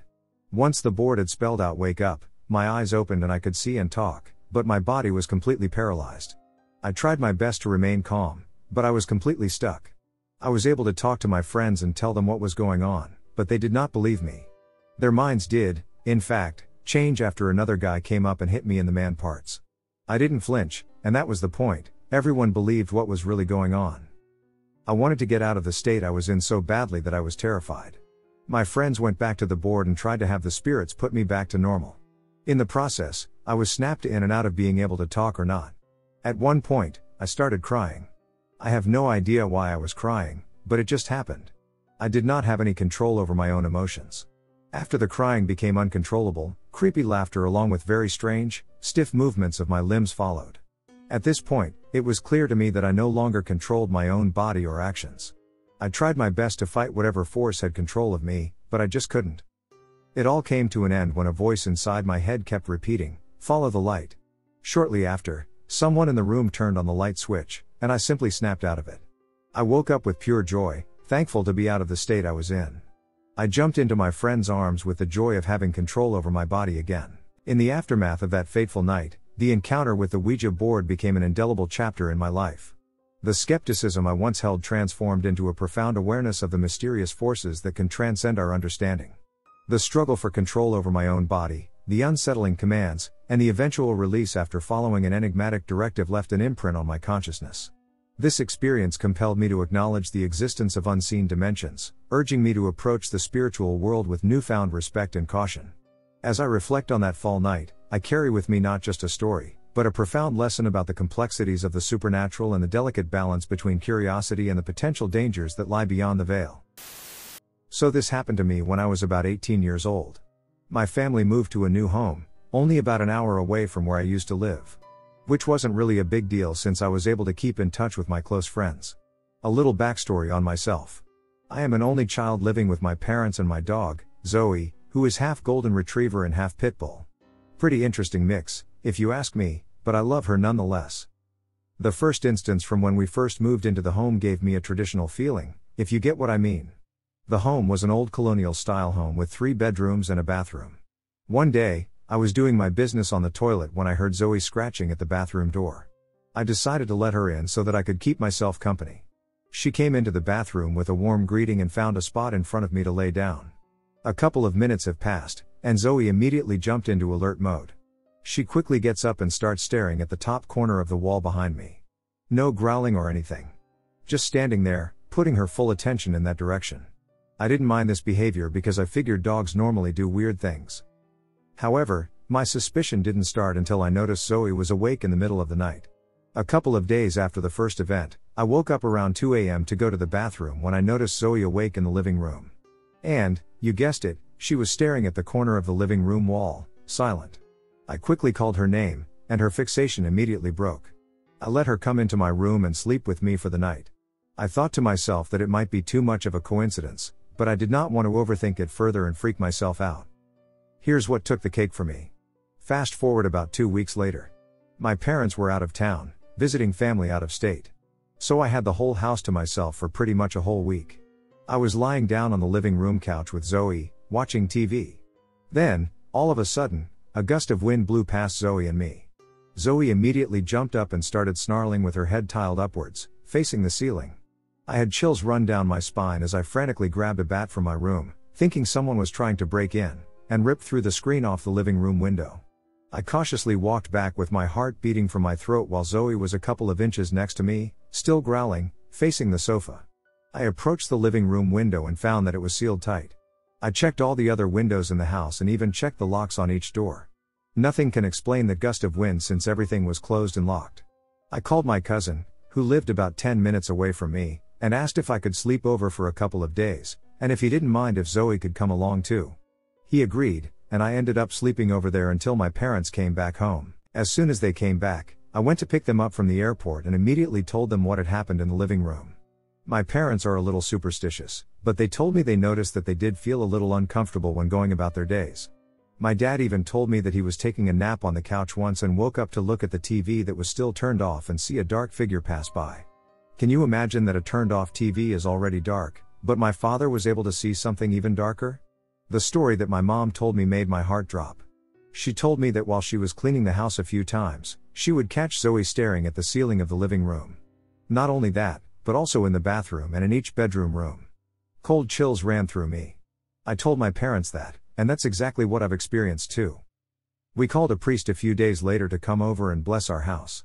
From then on, my parents and I haven't noticed anything paranormal. Even Zoe stopped starting at the corners of the ceiling. However, I do still catch her wandering around the house in the middle of the night, as if she were looking for something. This occurred quite some time ago, when I was approximately 12 or 13 years old.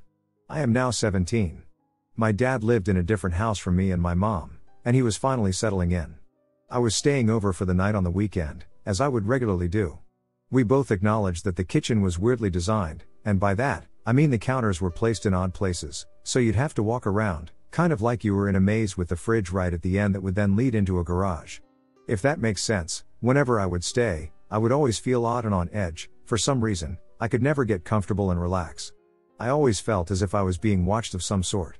Even thinking about it now, I get a weird feeling through my body. The room I stayed in had a double bed, red walls, a walk-in closet, and a mirror going from the floor to the ceiling. Just any normal room. But for whatever reason, that's the room I would feel uneasy in. Like something was in there with me. I never said anything, though, because I was only young and thought it was just me. I hated sleeping on my own and would always be scared to open my eyes at night in case I saw something. My dad also had a double bed, but both beds were already in the house when he bought them. The spare room had a single bed in there, but I don't remember much of it as I hardly went in there. But while we lived there, he said nothing about seeing or feeling anything unusual. Fair enough. He's an extremely laid-back, chilled person, so even if he had, he'd have brushed it off, no problem. And while I was visiting, I never experienced seeing anything. Just feeling uncomfortable and on edge all the time. However, about a year after he'd moved out, I was staying with him, his now fiancée, and her child. I'll name her child S, and at the time, she was around 7/8. So I'm still quite young. We had to go over to his old place, as he had tenants living there that needed their baths sorted out. They had kids of their own, so me and them would end up playing with them to keep ourselves company. Normal stuff. I still felt the exact same feeling I had when I used to stay before. So by the time we were leaving, we were all standing in the hallway waiting to leave with the stairs to our left. As soon as we went through the door, the stairs were right in front of you or a doorway to the left to get into the bottom floor of the house. While the adults were chatting, I noticed a dark gray figure move across the top of the stairs and into my room. I'll admit, it made me freeze for a second. And I looked down at S and asked her if she had seen it too. She said she had. And we both just looked at each other and backed up the stairs. I was a major wuss bag back then, so I didn't go upstairs to look, but I know I wouldn't have seen anything anyway. If it was something paranormal, they never show up when you want them to or on command. But I kept staring upstairs until the adults stopped talking and my dad told us it was time to leave. When we got in the car, we were quietly talking about it with each other. It's nothing extreme, and it could have been nothing, but considering 2 people have seen it, I feel maybe it was actually something. So a couple of years ago, I want to say like 2 or 3, me and my friend were bored. This was around the time that the Ouija board trend was going around online, and the kind of stuff has always, and still does, fascinate me, so we both decided to make an Ouija board out of a rectangle of cardboard we cut off of a box. I believe we also made a ghetto-looking planchette out of cardboard, with a hole cut out in the middle and everything.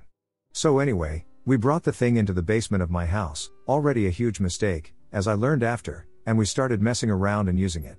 I don't even remember what we asked for or anything that really happened in detail, but I do remember being in such shock because I felt such a strong connection, almost like a magnetic pull pulling it down and moving it from underneath. Another thing that we both admitted to feeling after we played with it for a couple of minutes was a cold chill only on our arms that we were playing with. It wasn't really a breeze, but it just felt, well, bone chilling. Anyway, the point of this story comes into play now. That night I was in my bedroom and I got up to go to the washroom, which is straight across the hall from my room, to brush my teeth and get ready for bed, and I left my phone on my bed before leaving. So after I was done getting ready and all, I opened the bathroom door and immediately noticed that my room's lights were turned off. This threw up a red flag in my mind right away, and while I was scared, I just thought it was nothing and flipped the lights in my room back on. I went to grab my phone to distract me from the adrenaline and try to calm me down before bed, but I didn't see it on my bed, or anywhere, for that matter. I got creeped the duck out and immediately flipped the lights off, jumped into bed, hid under the covers, and tried to fall asleep even though I thought that the Ouija board we had used in my basement earlier that day was in the closet about 5 feet away from me. I swear I heard a faint knock from inside my closet multiple times that night, but maybe it was just my mind messing with me. Anyway, the next morning I wasn't as scared or freaked out as I was the night before, and I got up to take a shower. Once I got out of the shower and stepped out of the bathroom, my phone was right there. On the floor. It's right in front of me. To this day, it still bothers me, and I have no idea what happened that night. I haven't touched the cardboard Ouija board, but I did purchase a legit Ouija board like 3 months later and have not really had any outstanding experiences with it like I had with the cardboard one. 2022 spring. I was too lazy to get out of my cozy bed as the school year was coming to an end. I was too comfortable. Hallie, my cat, was curled into a ball and resting against my side. She was quite warm.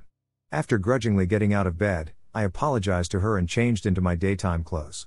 Damn her, I thought to myself when she took my place. I went from my room, down the little corridor, and over the gate that led to the living room. At last, child, murmured Grammy. You only heard from me 4 times. I apologize. Like I always do, I said. In fact, I wasn't. I went to the counter in the kitchen and took all of my morning medications. My second cat, Bashi, leapt on the table and covered the clothing that I hadn't folded the previous evening. I gave him a mew, and he gave me one in return. He gave me a slow blink of his eyes, indicating his affection for me. I gave him a quick pet and glanced at the oven's clock, which showed 7:09. Asshat. I hurried into the foyer, threw on my shoes, fumbled with the laces, and got to my feet. Reaching for my bag, I struggled to get the straps over my shoulders. All right, I'm going downstairs. I screamed, praying that my grandmother wasn't asleep, at least. All right. Pumpkin, have a wonderful day. I forcefully pulled down the door handle, opened the door, and then forcefully shut it. I paced the driveway and stopped at the intersection with the road. The wind blew across my face, which was already very sensitive. Although it was not unbearable, the river's noise was more intense than usual. Due to my light clothing, I was already feeling chilly. The scent of pine and early dew permeated the chilly air and the recently paved road. The scent was that of dead fish. I tried to warm my hands by putting them in my sweatshirt pocket. I felt the temperature of my nose drop immediately. My breath appeared to be soaring up into the sky. I heard it while I saw it. Akira. And what the hell? I spoke out loud. It was my grandfather's wailing voice, calling out to me as though I was lost and he was trying to find me. Since my grandfather was inside watching the news, I was certain that it was not him. To bolster that idea, I had completed everything I needed to accomplish that morning, so he had no reason to call for me in the first place. What then was it? Perhaps a spirit. Alternatively, an Algonquian-speaking culture's Wendigo. The air surrounding me had already chilled me to the bone, and that feeling was heightened by the ideas racing through my mind. At last, I heard the bus's rumbling purr as it drove down the street. After a few minutes on the bus, I could feel my heartbeat becoming more erratic. It was a strange phenomenon, making me feel dizzy with terror, but I ignored it at the time. Since then, it has continued to speak to me in my grandmother's voice. Although I hope not to hear that again, you never know. My soul has been plagued by this encounter ever since. I was 11 or 12 the last time I went to summer camp. Camp Catan, as it was called, is a typical organized camp set up on the 50 or so acres adjacent to a religious school, with wooden cabins for each year, swimming pools, lakes, etc. Once or twice a year, they would rent another ground, far south of Atlanta, for the older kids as a special sleepover occasion. I had already done it once before last year and had great fun with my friends, staying up late into the night on the ice-cold concrete slab next to a creek. The whole setup overlooks 20 or 30 miles of old farmland, mostly overgrown with small trees. The camp counselors, usually 18 to 20-year-olds with varying degrees of care for their children, would usually be less strict regarding breakfast or roll calling, not doing it until 12 to 1 p.m. the following day, and packing up to go back to the regular camp around 4 p.m. This time, my 3 friends and I promised to sneak out early in the morning, as soon as dawn, before the camp counselors were up, and explore the farmlands that they barely let us play in. Planning ahead, we had packed thick jackets and extra food. We awoke as promised, quickly grabbed our things, and left. We reached the border of the campground in no time, passed the small creek that bisected the campground property from the more wild farmlands, and entered into an old area that had clearly seen better days, with a line of rusty barbed wire eating into the landscape and hills, and trees even growing through and into the wire in places. We followed what remained of the stream as long as we could, so we could easily make our way back. After about a mile of this, the stream petered out, and the landscape had completely changed. Overgrown pine passed into carefully manicured corn husks, and it almost seemed like our path disappeared. Still, with the sun rising and the sense of adventure overriding any caution we might have had, we kept going over the small hill that had appeared.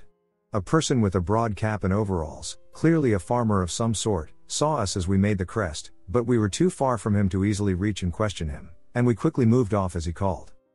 Another mile through the corn, and the land changed again, as if with clearly defined borders. I remember seeing what seemed like a gate designed by nature, consisting completely of corn stalks swaying into an arch that we passed through in our haste. Past it was a brook surrounded by thick oak trees, as picturesque as any book. We pushed forward, generally certain we were making a straight line and could get back easily. Our watches said only an hour and a half had passed. After that peaceful respite, the terrain became a steep, rocky ascent in the mile or two ahead, full of sharp brambles, twisting turns, and no clear path forward. After some debate as to whether to turn back and no small amount of scratches and burrs in clothing, we came upon a massive valley, with the most unusual trees growing there in what seemed like an unnatural line leading deeper into the descent. The trees had long, thin branches with the bark flaked off and settled beneath as if removed, to reveal pasty white flesh underneath. The most striking feature of the trees was the leaves, which were blood red. There was no grass in the valley, though there was plenty of moss, and a smell of dampness increasingly filled the air. We followed a trail of trees deep into the valley, time ticking away as we did so. At almost the exact bottom of the valley, surrounded by those trees and nothing else, was a 3-story Victorian-looking house. Just as we saw it, it started to rain pretty heavily, and the valley soon became a tangle of mud and loose soil. Even from a distance away, it looked rotten and old, soggy with the weight of years, water, and decay. It was entirely of wood, the glass, where it still remained, an unbroken single pane, the only non-wood on the structure being the mount for the stairs in. The door was open. We were fools, we knew then, but wet fools preferred a potentially dry place, where we would definitely turn back once we got our bearings and returned to camp none the wiser. I was the leader of this expedition and thus led my friends inside this house.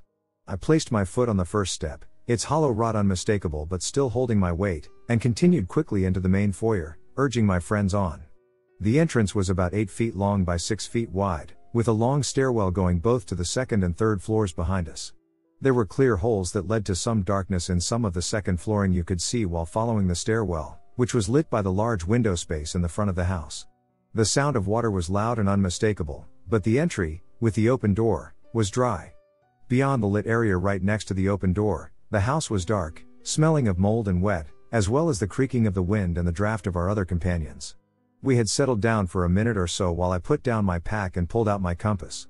I was checking snacks when I heard it. A moan, not unlike the wind, rain, and draft, came from the top of the house somewhere, if it still had a top. Then came the loudest sound of footsteps I have ever heard in my life, stamping down the stairs with the gait of an Olympic sprinter. My friends ran at the first hint of the sound. I hesitated.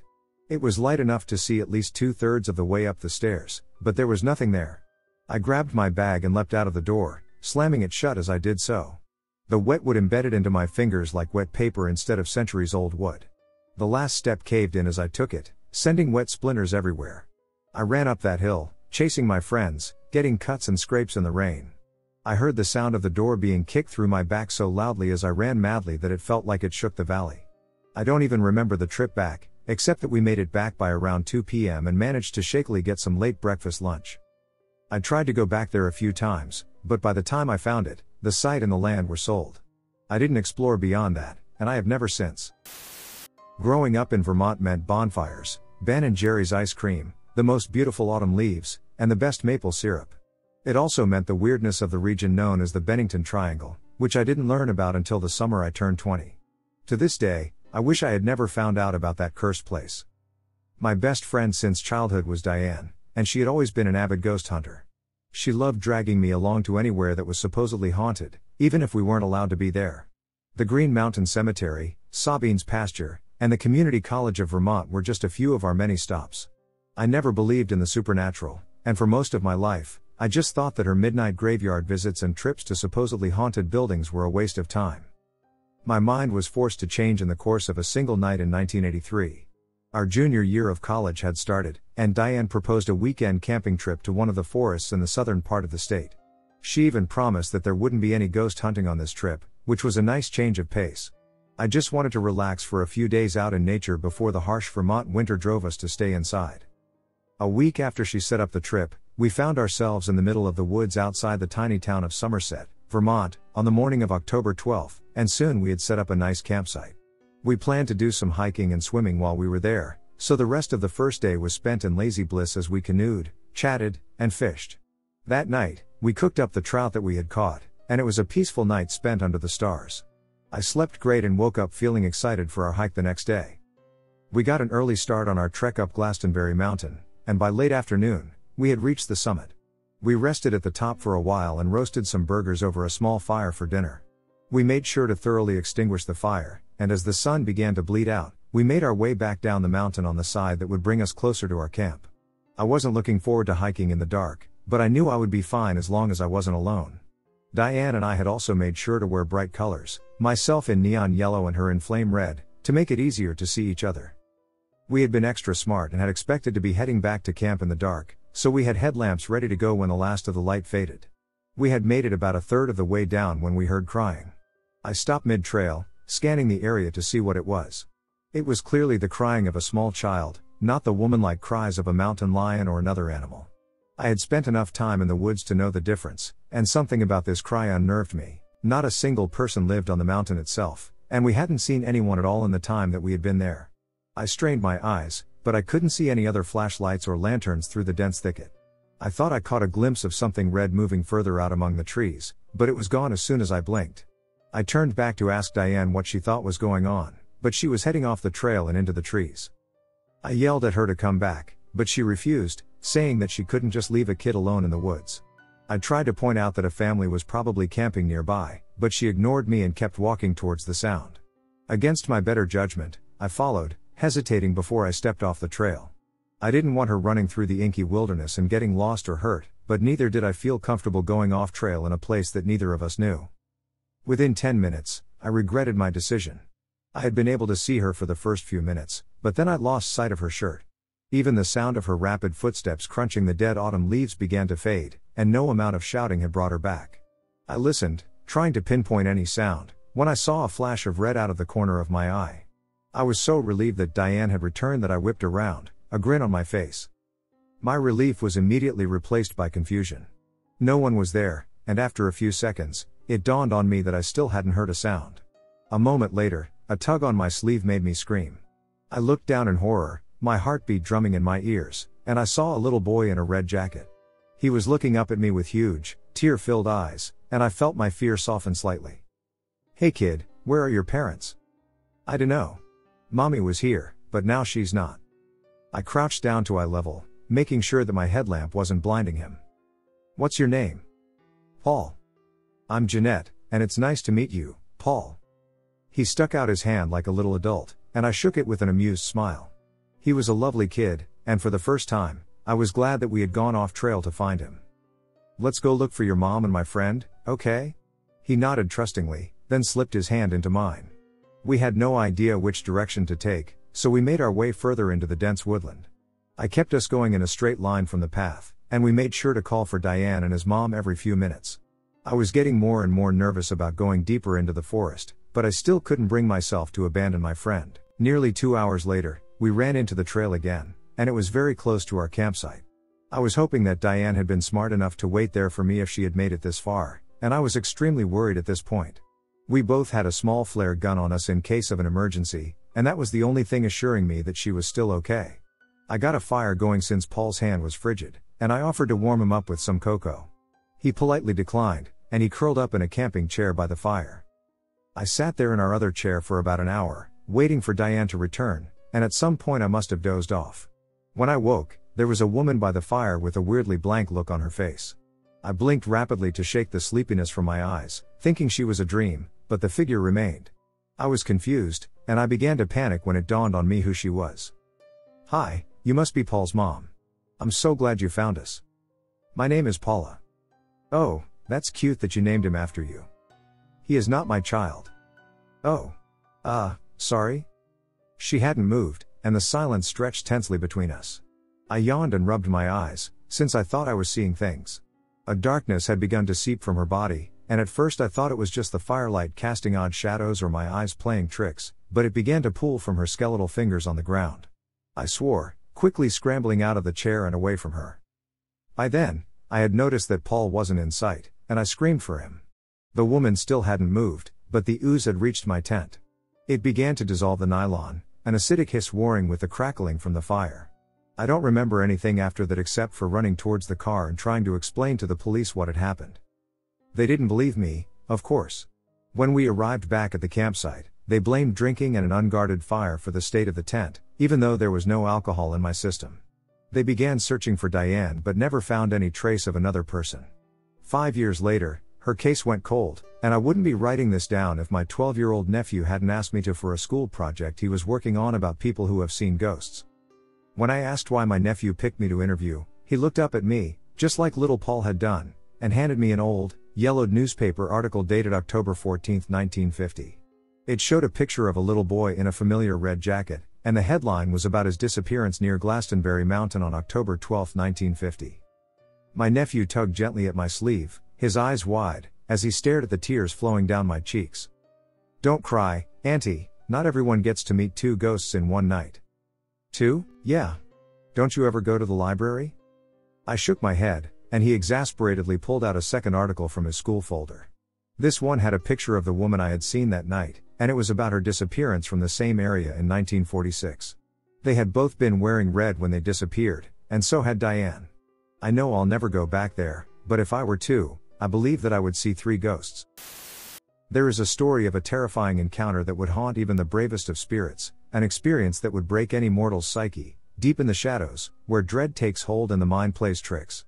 Having spent many hours listening similar stories in this community, I share that story with you today because it was my own, and I hope someone can help. I'm Adam, and I've spent almost my entire life in Central Arkansas. I don't see the need to update this information. In fact, you may consider it my final testament if I don't hear from you in the future. This happened exactly 1 month ago today. I had just returned home after visiting my nephew and younger brother. I had always been deeply spiritual and had studied every spiritual instruction available from throughout the globe. I also believed in the paranormal, despite the fact that I had never encountered anything quite like this. Since the deaths of my grandfather and uncle, I have resided with my grandma. I'm aware that there are differing opinions on it, but I don't give a damn. I parked in front of the residence and exited. My grandmother's minivan, permanently parked under an awning. It wasn't until I got to the door that I realized something wasn't quite right. Inside, there were no lights on. Usually, my grandma is seated in her chair and watching television in the living room. As I walked in the door, I wondered if she was in the shower. That thought was shoved to the back of my mind the moment I walked inside. All the lights were off, and the temperature dropped significantly. There are only lonely, perilous, and barren places to catch a cold like this one. I had never had a cold before, and I pray I never will. I went up the stairs by myself in the house, not knowing what horror was ahead. My heart skipped a beat when I reached the top because there was a huge, shadowy figure waiting for me at the end of the hallway. My mind raced, frozen in place, unable to comprehend what I was seeing.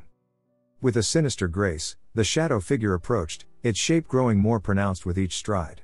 I had no idea how to fight or flee, as panic had a firm hold on me. Really, what the duck is going on, really? Standing there, petrified, with a horror that I had never experienced before threatening to consume my mind, was all I could do. A haunting murmur reverberated throughout the abandoned home. The voice entered my head with a menacing intent, as if it were coming from the shadow figure itself. Its words sent chills down my spine. They were an incoherent jumble of clicks, hisses, and archaic tongues. The thing was getting closer, and slowly its features emerged, exposing a haggard and twisted visage. Its eyes shone an alien blue, piercing the darkness with a brightness that belied its human nature. Its elongated, jagged fingers reached out from its lanky limbs, yearning to touch me. The person was enveloped by an almost palpable aura that emanated a malevolent force that tainted the air I was breathing. It seemed as though the very essence of evil had materialized, permeating everything and choking out any last vestiges of hope. I yearned so much to get away, to run from this horror, but I felt like there was something holding my body there. Duck this, I know this kind of stuff occurs, but not to someone like me, I thought. This can't be real. My ability to think was gone, and I was left with only the survival instinct. I begged the universe, or any other god who would listen, to save me from this terrible terror. But as the person got closer, my cries were unanswered, and all of a sudden, I could hear nothing at all. A blast of wind blew down the hallway and slammed the front door, which was still ajar, letting out the weak light that had crept into the space.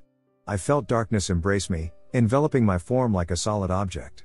I tried to close in on myself, but I could feel the figure's approaching presence in the abyss, its vile breath brushing against my face. It's over, I'm ducked. When the apparition eventually materialized in front of me, time stopped having any significance. I could feel its stare piercing my spirit and consuming any courage or hope that was left. The globe seemed to be holding its breath, waiting for the approaching disaster that was hanging in the air as the air became thick with suspense. The apparition finally spoke, a terrifying whisper that was both a haunting symphony of misery and something else I couldn't quite describe at the moment. It growled, all sincerity and compassion on its horrifying face. I'm truly sorry for what you will experience, it said. This lifetime was gone from me as soon as I thought it had ended. I can literally be staring into its eyes one moment and then nothing at all. Every light is on, and the living room television is producing noises. When my grandma called, she asked what I wanted for dinner. She had obviously not gone through anything like what I had. Okay, so it was more than simply the evil of an uncharted universe that I had initially thought it to be. My head was full of questions, but I couldn't find the answers. What was this thing? A ghost? A monstrosity? Something from the depths of a Lovecraftian nightmare? Something considerably more evil? Was it real at all? Was that really such a scary apparition that I saw? Though worry continued to nibble at my rationality, it spoke volumes in my heart. There was something otherworldly in the house, and I was not alone. I struggled with the crippling uncertainty of how they would defend themselves against something so mysterious and potent in the absence of any plan. They felt exposed and helpless, as their fear of the unknown held a firm hold on them. This terrifying experience left me permanently altered. I can't get the shadow figure out of my head. It's a continual reminder that there are forces beyond my comprehension. Because the boundary between the known and the unknown becomes hazy in the world of the paranormal, where dreams materialize and shadows dance, and when faced with such atrocities, all one can do is face their anxieties, find comfort in the light, and wish that they would never have to face the terrors that lurk in the shadows on their own. If only I were that fortunate. What on earth am I meant to do? What did that signify, and does anyone have any ideas? Could you please help? I'm not sure how I know, whether it's a gift of foresight or some sort of supernatural intuition, but I know it will return. The Whistling Jack. This is a true story. I have never told this to anyone before, for reasons that will be obvious after you read it. This story takes place over several time periods. I am 53 years old. I grew up in a small community on the southern end of Walden's Ridge in eastern Tennessee. Walden's Ridge is a wide, flat plateau that spans most of Tennessee from south to north on the east side of the Sequatchie Valley. Growing up, I lived in a small community with only a little over 200 people. We simply called it the Mountain. This community was surrounded on all sides by forest, bordering the Prentice Cooper Game Reserve. As kids, we would ride our bikes all over the trails and old dirt roads on that mountain. Hiking, hunting, and just exploring the woods were among the most popular of our hobbies. In 1976, at the age of 12, I had an old mini bike. This took me even further into the woods. There was this one old dirt track we discovered that begins my story. It was an old road. The two parallel ruts forming it could only have been formed by wagon wheels and deepened by the old Model T or its contemporary rivals. I rode through this old road alone one afternoon, and as I exited the other end back into an inhabited area, an old lady called to me from her front porch. I knew this old lady's name, but I will use no real names here to protect their anonymity. This lady asked me, "Did you come all the way through that holler?" "Yes, ma'am," I replied. "Boy, you don't ever go through there, ever. There is a reason they blocked that road." Now she has me curious. I had to ask. "Why, ma'am?" "Set down, boy. I'm going to tell you a story. Whether you believe it or not, it ain't my business, but if you ask around, other people can tell you," she said. This was the first time I heard about the Whistling Jack. I always thought the name sounded silly, but you have to understand that these were the same people who called a species of quail a bobwhite because of its unique call or a yellow perch a sunfish because of its bright yellow belly. It all makes a lot of sense when you learn about these things. Her story: the old lady I was talking to had lived in that community all her life. Her family had lived there for generations, since shortly after Boone and Crockett had settled in Tennessee. Her story took place in the early 1900s, before World War I. In those days, people here still rode horses and carried guns. It was still a wild area. This was long before the TVA had brought electricity to these hills. There were two families. For the sake of the story, we will call them the Smiths and the Browns. These are not the true names. The Smith family and the Brown family had small farms on opposite sides of the hollow. On Saturday, a couple of times a month, the boys of the two families would get together at one farm or the other and play cards, drink some moonshine, homebrew, and homemade wine, and generally have some fun. One fateful Saturday, the socializing went on well past midnight. This was not something that ever happened, as they were normally the type to go to bed early and rise at dawn. Well, it was around 1 a.m. when the Brown boys climbed on their horses and started down into the hollow on their way home. The trail they followed to the bottom of the hollow crossed the small creek at the bottom at a sandbar overlooked by a large boulder. As they started to cross the creek this particular night, they heard a bird call from the top of the boulder. The innocent sound panicked the horses. All but one bolted across the creek and up the trail as fast as they could gallop. All but one, the youngest brother, was thrown from his horse as it reared and threw him in panic. The one thing that may have saved his life was the fact that his lantern fell in the sand. It did not break or go out. Up the trail, as his brothers got their mounts under control, they heard 6 rapid shots from .45. They forced their horses back down to the creek. When they arrived at the grisly scene before them, they saw their kid brother on his knees in the sand by the lantern, trying to load his gun and dropping some of the bullets from his shaking hands. A few feet from him was his dead horse, bleeding from its throat. "I shot it," he said. "You know, I never missed this close." It took them a while to get the story out of him. When he had been thrown from his horse, he looked up in time to see 2 large red eyes on the top of the boulder. It whistled again as it jumped for his horse. It all happened so fast that he barely had time to unload his revolver into it in a quick succession of shots before it was on his horse, taking it to the ground. It was big, it ran stooped over on 2 legs. It was dark, shaggy, and stanky.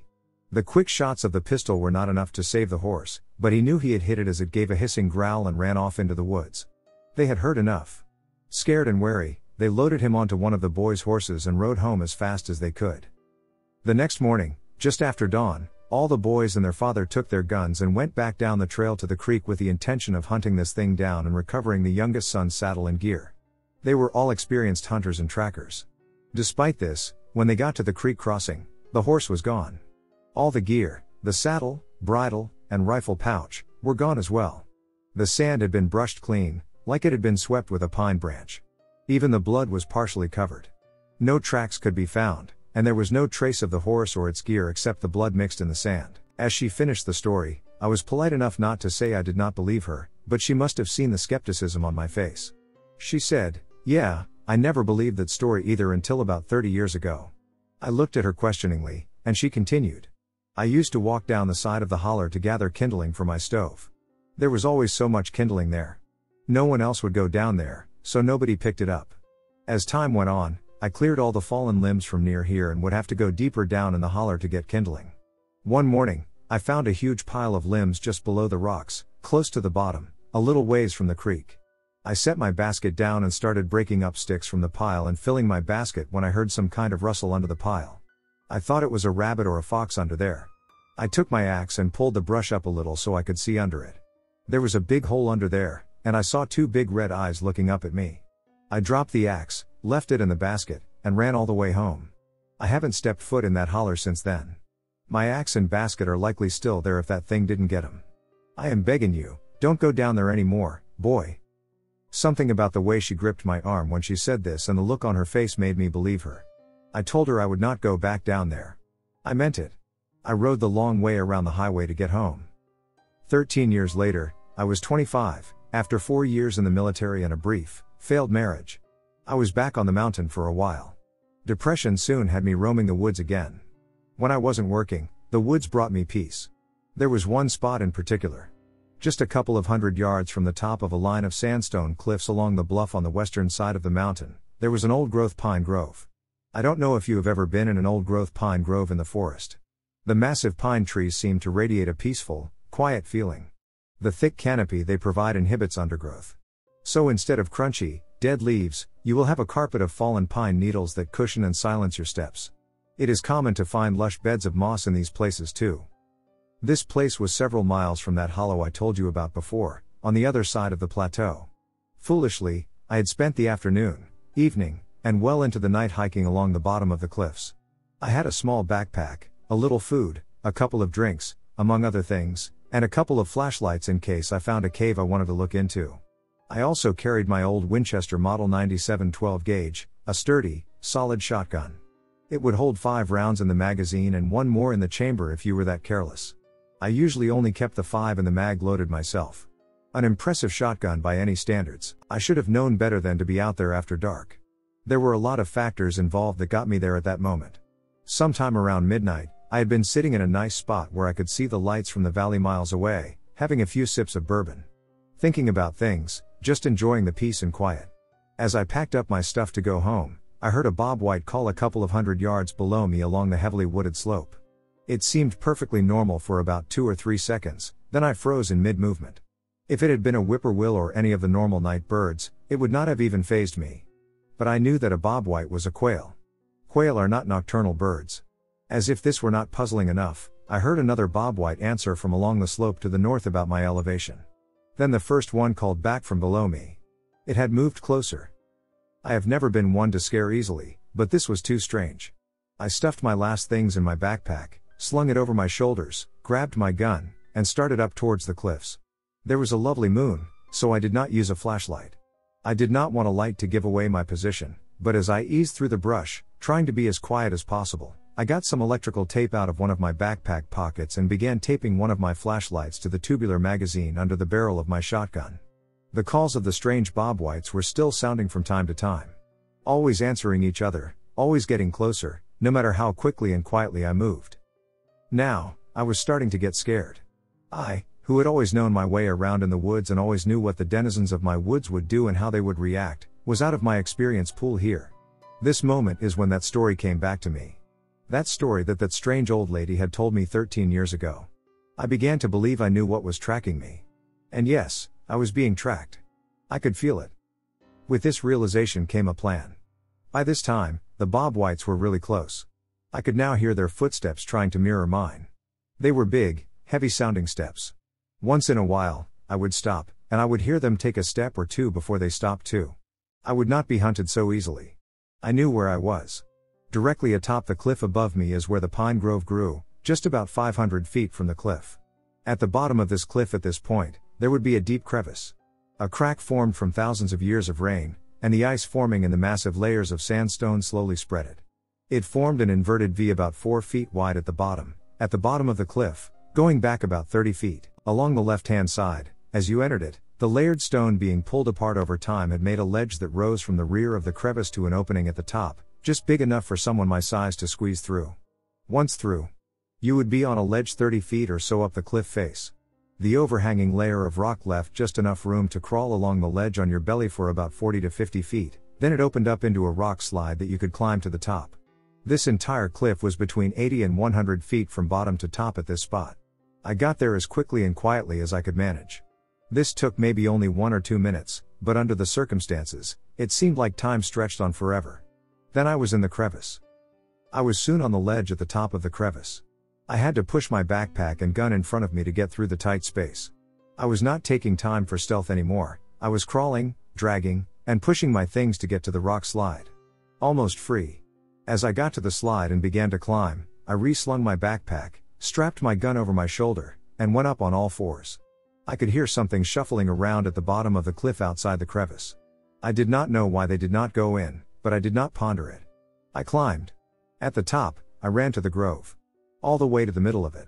I leaned against one of the massive old pines in the middle of the grove and dropped my backpack, sat my gun down, and took a bottle from my bag. I needed a drink. Not a soft drink either. I took a swig of bourbon as I realized my hands were shaking, and I was dribbling it everywhere. Then I heard footsteps and a bobwhite. I have no idea to this day how they got to the top of the cliff that quickly. The cliff stretched for over a half mile to the south and about a mile and a half to the north. It was a sheer cliff face in both directions. That tight crawl through the crevice was the only way up here. But there they came. I could now hear their steps clearly. Long steps. It's longer than a man's gait. They were approaching. I dropped the bottle and grabbed my gun, switching on the light as I raised it. I pumped a round into the chamber, took another from my pocket, and slid into the magazine to replace it. They came closer and closer. Then they stopped at the edge of the grove, just deep enough in the brush to hide from my light. They were quiet, but I kept my light trained on the spot where I had heard the last sound. Why did they stop? They had chased me down. Why did they not come? I could see the light beam shaking slightly. Fear had filled my blood with adrenaline. My heart was thundering in my ears. Then they moved. I could hear the long steps. Moving, one going each way. They were circling me. Panicked, I swung my gun barrel with the light taped to it back and forth from one to the other, waiting for a shot. I had the shotgun loaded with .00 buckshot, but I did not think it would stop them. It was just all I had. They circled around all the way to the other side of the grove, away from the cliff, and met up again. It was as if they were searching for a place where they could come at me unseen. My gun pointed to the spot where I thought they were. I had had enough. I fired. I pumped the gun and fired again. Then I heard a scream. Excuse me, but I almost pissed myself just then. I do not know if I can describe this to you adequately. It was not a scream of pain so much as an angry, hateful sound. It was a scream like a chimp makes on TV, except deeper and throatier. The hair stood up on the back of my neck. Then I heard them crashing through the brush, away from me across the plateau deeper into the woods. They just left. After some length of time, I have no idea how long. It had been silent for a while. I could sense that they were gone. It occurred to me to check my watch. I did not do this at first because it would mean lowering my gun. But eventually, I had to know how long it would be until dawn. When I looked at my watch, it was 3:18 a.m., roughly 2.5 hours till daylight. I stayed there and waited. As soon as it was light enough that I could see well enough to not be ambushed, I left there and ran home. I never went back to that place in the woods. In 28 years, I have not set foot in the woods. I hike in the woods, camp, and fish, but I have not hunted since then, and I have never gone into the woods in that place. As a matter of fact, about 2 months after that night, I moved way down in Alabama to a small industrial town and took a job. I stayed there for about 25 years until early 2015. In late 2014, a relative passed away and left us a place in the Sequatchie Valley near the mountain where I grew up. I can see the cliffs just a few miles from my front porch. I would never go there. I do not think that is quite the end of this story. The house I live in sits on the edge of a 32-acre wooded property in the middle of a small community at the foot of that mountain. It seems a lot of animals use these 32 acres as a way stop between the mountain forest and the woods along the Sequatchie River that runs down the middle of the valley. When we moved in, my daughter was already living here. She had a big, old dog named Buddy. Buddy was a big, tough dog. He had been known to take on a coyote more than once here in order to protect his turf. A week or so after I moved in, I had become one of Buddy's friends. He no longer barked or growled at me when I came home. He had gotten to know me. Here is where it gets strange. Sometimes at night he would get really excited, barking and howling enough to get me outside with my rifle. After the first time, I mounted a bright LED light on my rifle. I never saw anything except Buddy when I would go out there. He would bark, looking at the woods, every so often glancing over his shoulder at me, like checking that I was still there, then back at the woods, barking. I never saw anything and would end up bringing him in and letting him sleep on the rug so I could get some sleep. This went on for 3 weeks until one night, when he started his warning barking routine. I went out and heard it. My light would not penetrate far enough into the thick brush to see it, but I heard it. Long, heavy steps going back into the woods away from us. I swear, my blood ran cold. I have not heard those footsteps again since that night. Buddy still had restless nights from time to time for the next couple of years, but I never again heard the footsteps in the brush. All of the research I have done into local folk tales and accounts of this thing leads me to believe it is either some type of Sasquatch or skunk ape. The accounts always describe a very large, foul-smelling, bipedal, powerful, and apish creature. The only detail that differs from accounts of an aggressive Sasquatch encounter is the signature whistling call. Sadly, Buddy passed away this fall. It was nothing unnatural, he just succumbed to old age. We have had a new dog for 2 weeks at the time I am writing this. His name is Teddy. He is not as massive as Buddy was, but he is extremely smart for a dog and obeys well. Since he is new, I let him stay inside at night and do not let him out of the small fenced-in backyard during the day unless one of us is with him. The odd thing is that sometimes at night he will growl and bark while looking at a window or door. Whenever I get my rifle and go out there is nothing there. It kind of bothers me. But maybe I am just worrying about nothing. That is all I can tell you about this at this time. When Ted has gotten a little more acclimated to his new home, he and I are going to take my rifle and search these woods. It is only 32 acres. This is our place. We will not be stalked or intimidated on our own ground. Rest assured, though, that I will not go up to those cliffs. In all honesty, at this point, I cannot claim to have actually seen anything. I know what I heard and what I have experienced, but I have not seen anything. Yet. So I was hanging out with some friends, and we were drinking a lot, and towards the end of the night, one of my friends turned on their ghost box in private. I guess they were attempting to communicate? I just know that he was really shaken up by it. I didn't know what was actually said to him until the next day. That night, after everyone fell asleep, I began to fade out. I was still feeling a little drunk. But then I hear the back door slam shut, which is in another room that happened to be shut, and I know that the back door had been locked, so it couldn't have been opened in the first place, right? I know my blood turned to ice, and I was suddenly very sober. I swear, it felt like every hair on my body was standing upright. I could almost feel an electric charge in the air. I could feel another presence in the house. So I got up and began walking towards the laundry room, and I heard voices on the other side, so at this point I legitimately thought there were more people in the house. I grabbed a billy club my friend kept in his house and was about to open the door. A bit as my hand was inches away from the handle, the floorboards underneath my feet creaked, and I heard the temperature in the house plummeting, and the voices on the other side stopped. Then I heard something that clearly sounded like a woman on the other side, not just any woman, though. It was the voice of someone I recognized, a girl from my graduating class, who was trying to get me to open the door. I could feel that the entity on the other side wanted me to, and I almost did. If the sensation of wrong wasn't so thick, the other side wanted me to, and I almost did. If the sensation of wrong wasn't so thick in the air, my body was terrified, like a deep, primal fear when your survival instincts kick in, and I suddenly knew that opening that door was the last thing I wanted to do. The situation just felt wrong. I felt like an animal trapped in a corner. So I slowly backed away, and as I did something, it banged on the door extremely loudly, and my friend's dog, who had been asleep, was suddenly beside me, both growling at the door and whining at me. His dog actually began to physically push me further away from the door. I still feel chills thinking about it now, and tears come to my eyes.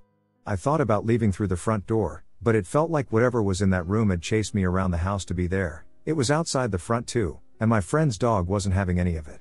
It was almost like his dog was trying to tell me to stay inside. So I sat on the couch, and the dog literally lay in my lap and wouldn't let me get back up.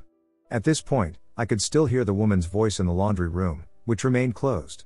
Both bathroom doors also closed and opened numerous times on their own. At this point, I started to meditate to force myself into a state of relaxation, but as I tried to, I could feel the entity's presence even more. It was still in the back room. I just made the mistake of doing something that would magnify my ability to feel it. And what did I feel? Whatever that thing was, ghost, demon, I don't care anymore, it felt evil, like a malignant mass of negative energy. I could tell it wanted to hurt someone, and as I was feeling its energy, it began to pound on the door even more, louder and more incessantly, and I felt the energy swell before suddenly a sharp pain went through my head, like I had been shot. I almost blacked out, but my ability to feel it felt cut off almost completely, like a part of me had been attacked and was damaged in some way. I could still tell something was there, but I couldn't feel its energy anymore. It left at some point, well before dawn, and my friend's dog had relaxed, but I was still too terrified to investigate on my own. By the time morning came around, I was dead tired and still terrified. That morning, I learned what the ghost box had said to my friend before bed. "We have found you." I'm honestly surprised he could sleep at all. Apparently no one else had woken up or even known anything was wrong. I was the only person in the house who felt anything out of the ordinary. We went to check out the laundry room and opened the door. It looked like a tornado had run through there. Everything was on the floor. It looked like someone had walked in and thrown everything around. The back door was also still locked. As we left the room, I saw that the bong on the kitchen table, which had been fine before, was now cracked in the bubbler chamber inside. I looked more closely and saw that it was cleanly cracked and just loosely hanging in there, no shards of glass or anything. The inner chamber was just lying against the wall of the bong, the stem broken clean through. And there was no external damage either, so that whole incident still gives me the creeps and the occasional nightmare. But, that was a thing, so what do y'all think? How close did I come to dying? What do you all think the entity in the room was? And what was that pain in my head? Because my ability to feel energy has since been greatly reduced, like I've been crippled somehow? I live in a small town known for some ghost activity and have had 5 to 8 experiences where I wake up feeling a presence in the bedroom, scaring my former partner at the time. I thought it was a sleep disorder, but tonight I'm thinking it's something else. Tonight was truly terrifying. My hair still feels like it's standing on end. I then went to sleep with my new partner. I woke up thinking I saw a tree branch coming through my window, yelled, and woke up my girlfriend, who has been staying over. It's a creepy, drizzling night here. She gets up to go to the bathroom and, when done, closes the bedroom door, which I kept open to make sure the fire in the fireplace didn't reignite. Once fully closed, the bedroom door is difficult to open, though before it opened due to the wind, I was deeply scared. We both fall back asleep. Then she wakes me up absolutely screaming as the bedroom door opens suddenly, the most terrifying screams, like someone is coming in to kill us both. I thought something terrible was happening. There was no one there, but something definitely opened the door. Before this, after we had sex, the fire that was cooling off somehow came back to life. We thought it was a bit creepy, but mostly romantic. My girlfriend says she's never awoken exhausted in all her life. For me, I've had these experiences in this apartment before and am wondering what to do now. She is still positively bone chilled and can't really sleep, and neither can I. When I was 15 years old, we moved from a suburban Long Island town to a quaint little town on the South Fork, just shy of the Hamptons. My father had purchased the nearly 3-acre plot a couple of years prior with no intention of building right away. Then, one day, he announced to my mother, "We have to build the house, and we have to build it now." He didn't give her a reason that I know of, and she never asked. My father had spooky, accurate intuition, and she knew it. The month after the house was completed, the prices of building supplies doubled. There would have been no way he could have afforded to build then. Disaster averted. It was fun watching the house being built. My father found some plans that he liked and just drove around the area until he saw someone building a house that he liked and said, "I have a house I want you to build." That's pretty much how all the work got done. When they were digging up the foundation, we found a few arrowheads and other Indian artifacts. This entire area was inhabited by Indians at one time, and many of the towns have Indian names, including ours. Our neighbors had several kids, and 2 of them were the ages of my brother and me, so we formed a friendship, and they introduced us around the town. I was showing my newfound friends the arrowheads that I found when one of them said, "You know, there's supposed to be an ancient Indian burial ground on your property." I just rolled my eyes. We would come out every weekend as the house was being built in the summer and camp out in the house once we had a roof.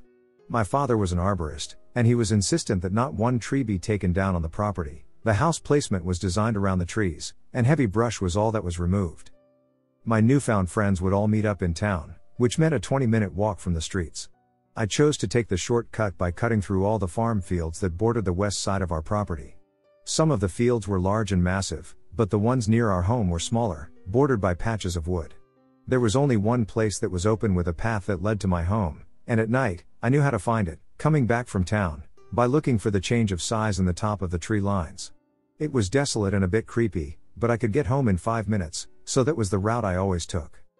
It started immediately. On the way to town, the farm fields were fine, but it was daylight. On the way home, the entire area changed. I not only felt I was being watched, I felt I was being followed. My dad wasn't the only one with gifts, the entire family had them. It was not something we really talked about unless something happened, or as kids got older and developed new gifts, it would be mentioned as a matter of fact. I had a lot of gifts, they came and went, they morphed my whole life. Since we never compared notes on our gifts, I never knew if I had more or the same as everyone else. I don't see dead people, but I can sense energies, all kinds of energies. That was the one gift that never changed or went away. The only thing I knew for sure was that whatever was following me wasn't good energy. My heart pounded the entire run home, and I always ran. There was also a spot on the property that froze me in fear.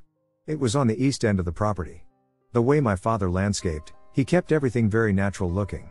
It was mostly wood chip paths between rhododendrons, and then it led to this small clearing. He never did anything in that area. We never hung out back there, and nothing grew in that area. When I got near it, there was just a feeling like, don't duck with me. I felt if I stayed away from the area, I would be fine, and I was. Fast forward many decades. I am now a mother of 2, living in the next town. My children grew up on that property, explored the farm fields, and were always home by dark. After my divorce, my father was ill and wheelchair bound, and I sold my house and moved in with them to help mom. After he died, all the kids were grown, and I stayed to be with my mom, who was my best friend. When she died, I bought the house. Now I was a grandmother, or bubby, as was my title. I was given the gift of my grandson every Friday and Saturday night since birth. It gave my daughter and Sil some much needed rest and a date night. At 18 months old, my grandson Zach was walking, but not so confidently. One day I was about 5 feet away from him, watching him walk toward me, when he was suddenly pushed from behind.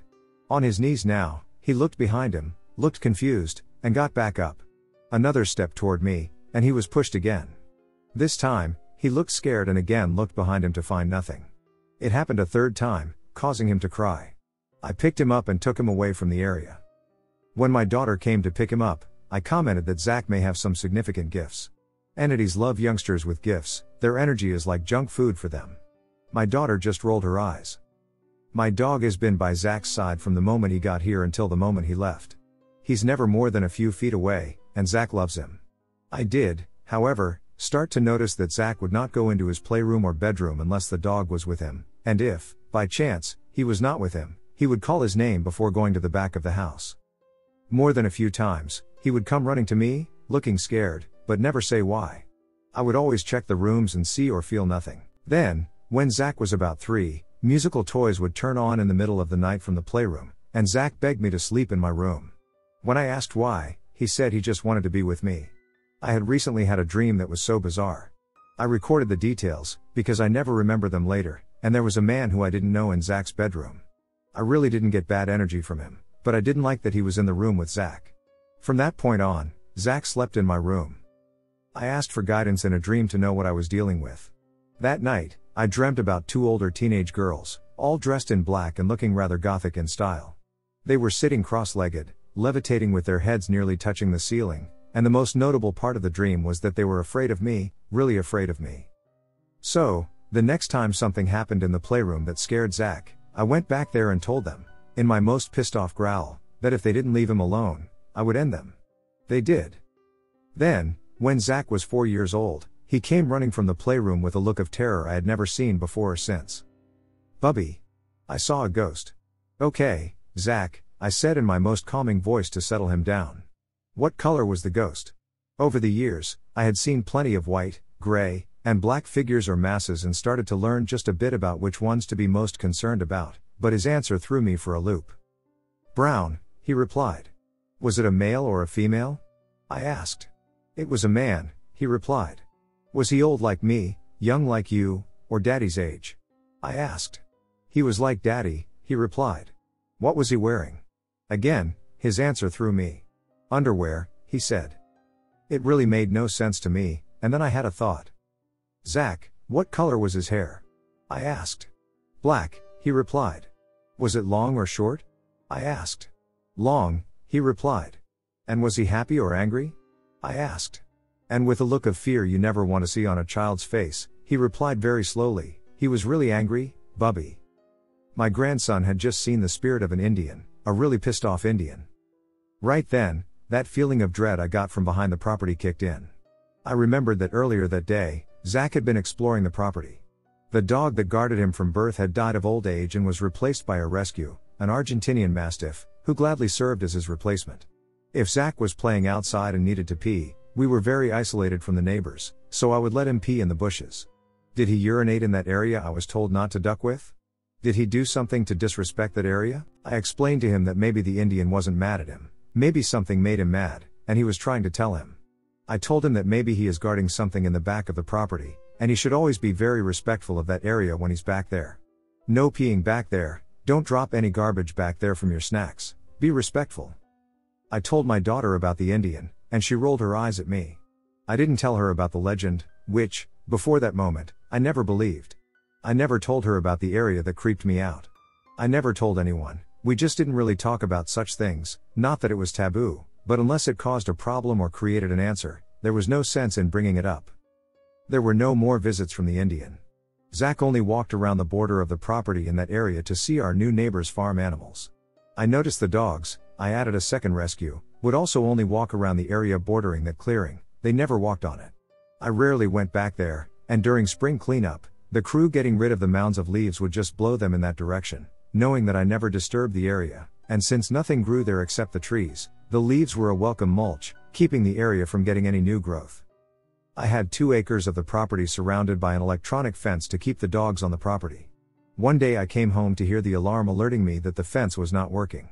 I called the company that installed the fence, and a technician came out to discover where the problem was. It turned out that in the area of the clearing, another neighbor who borders the property had recently sold, and the new owners were surveying the property. The surveyors had hammered a stake in the ground on my property and snapped the wire.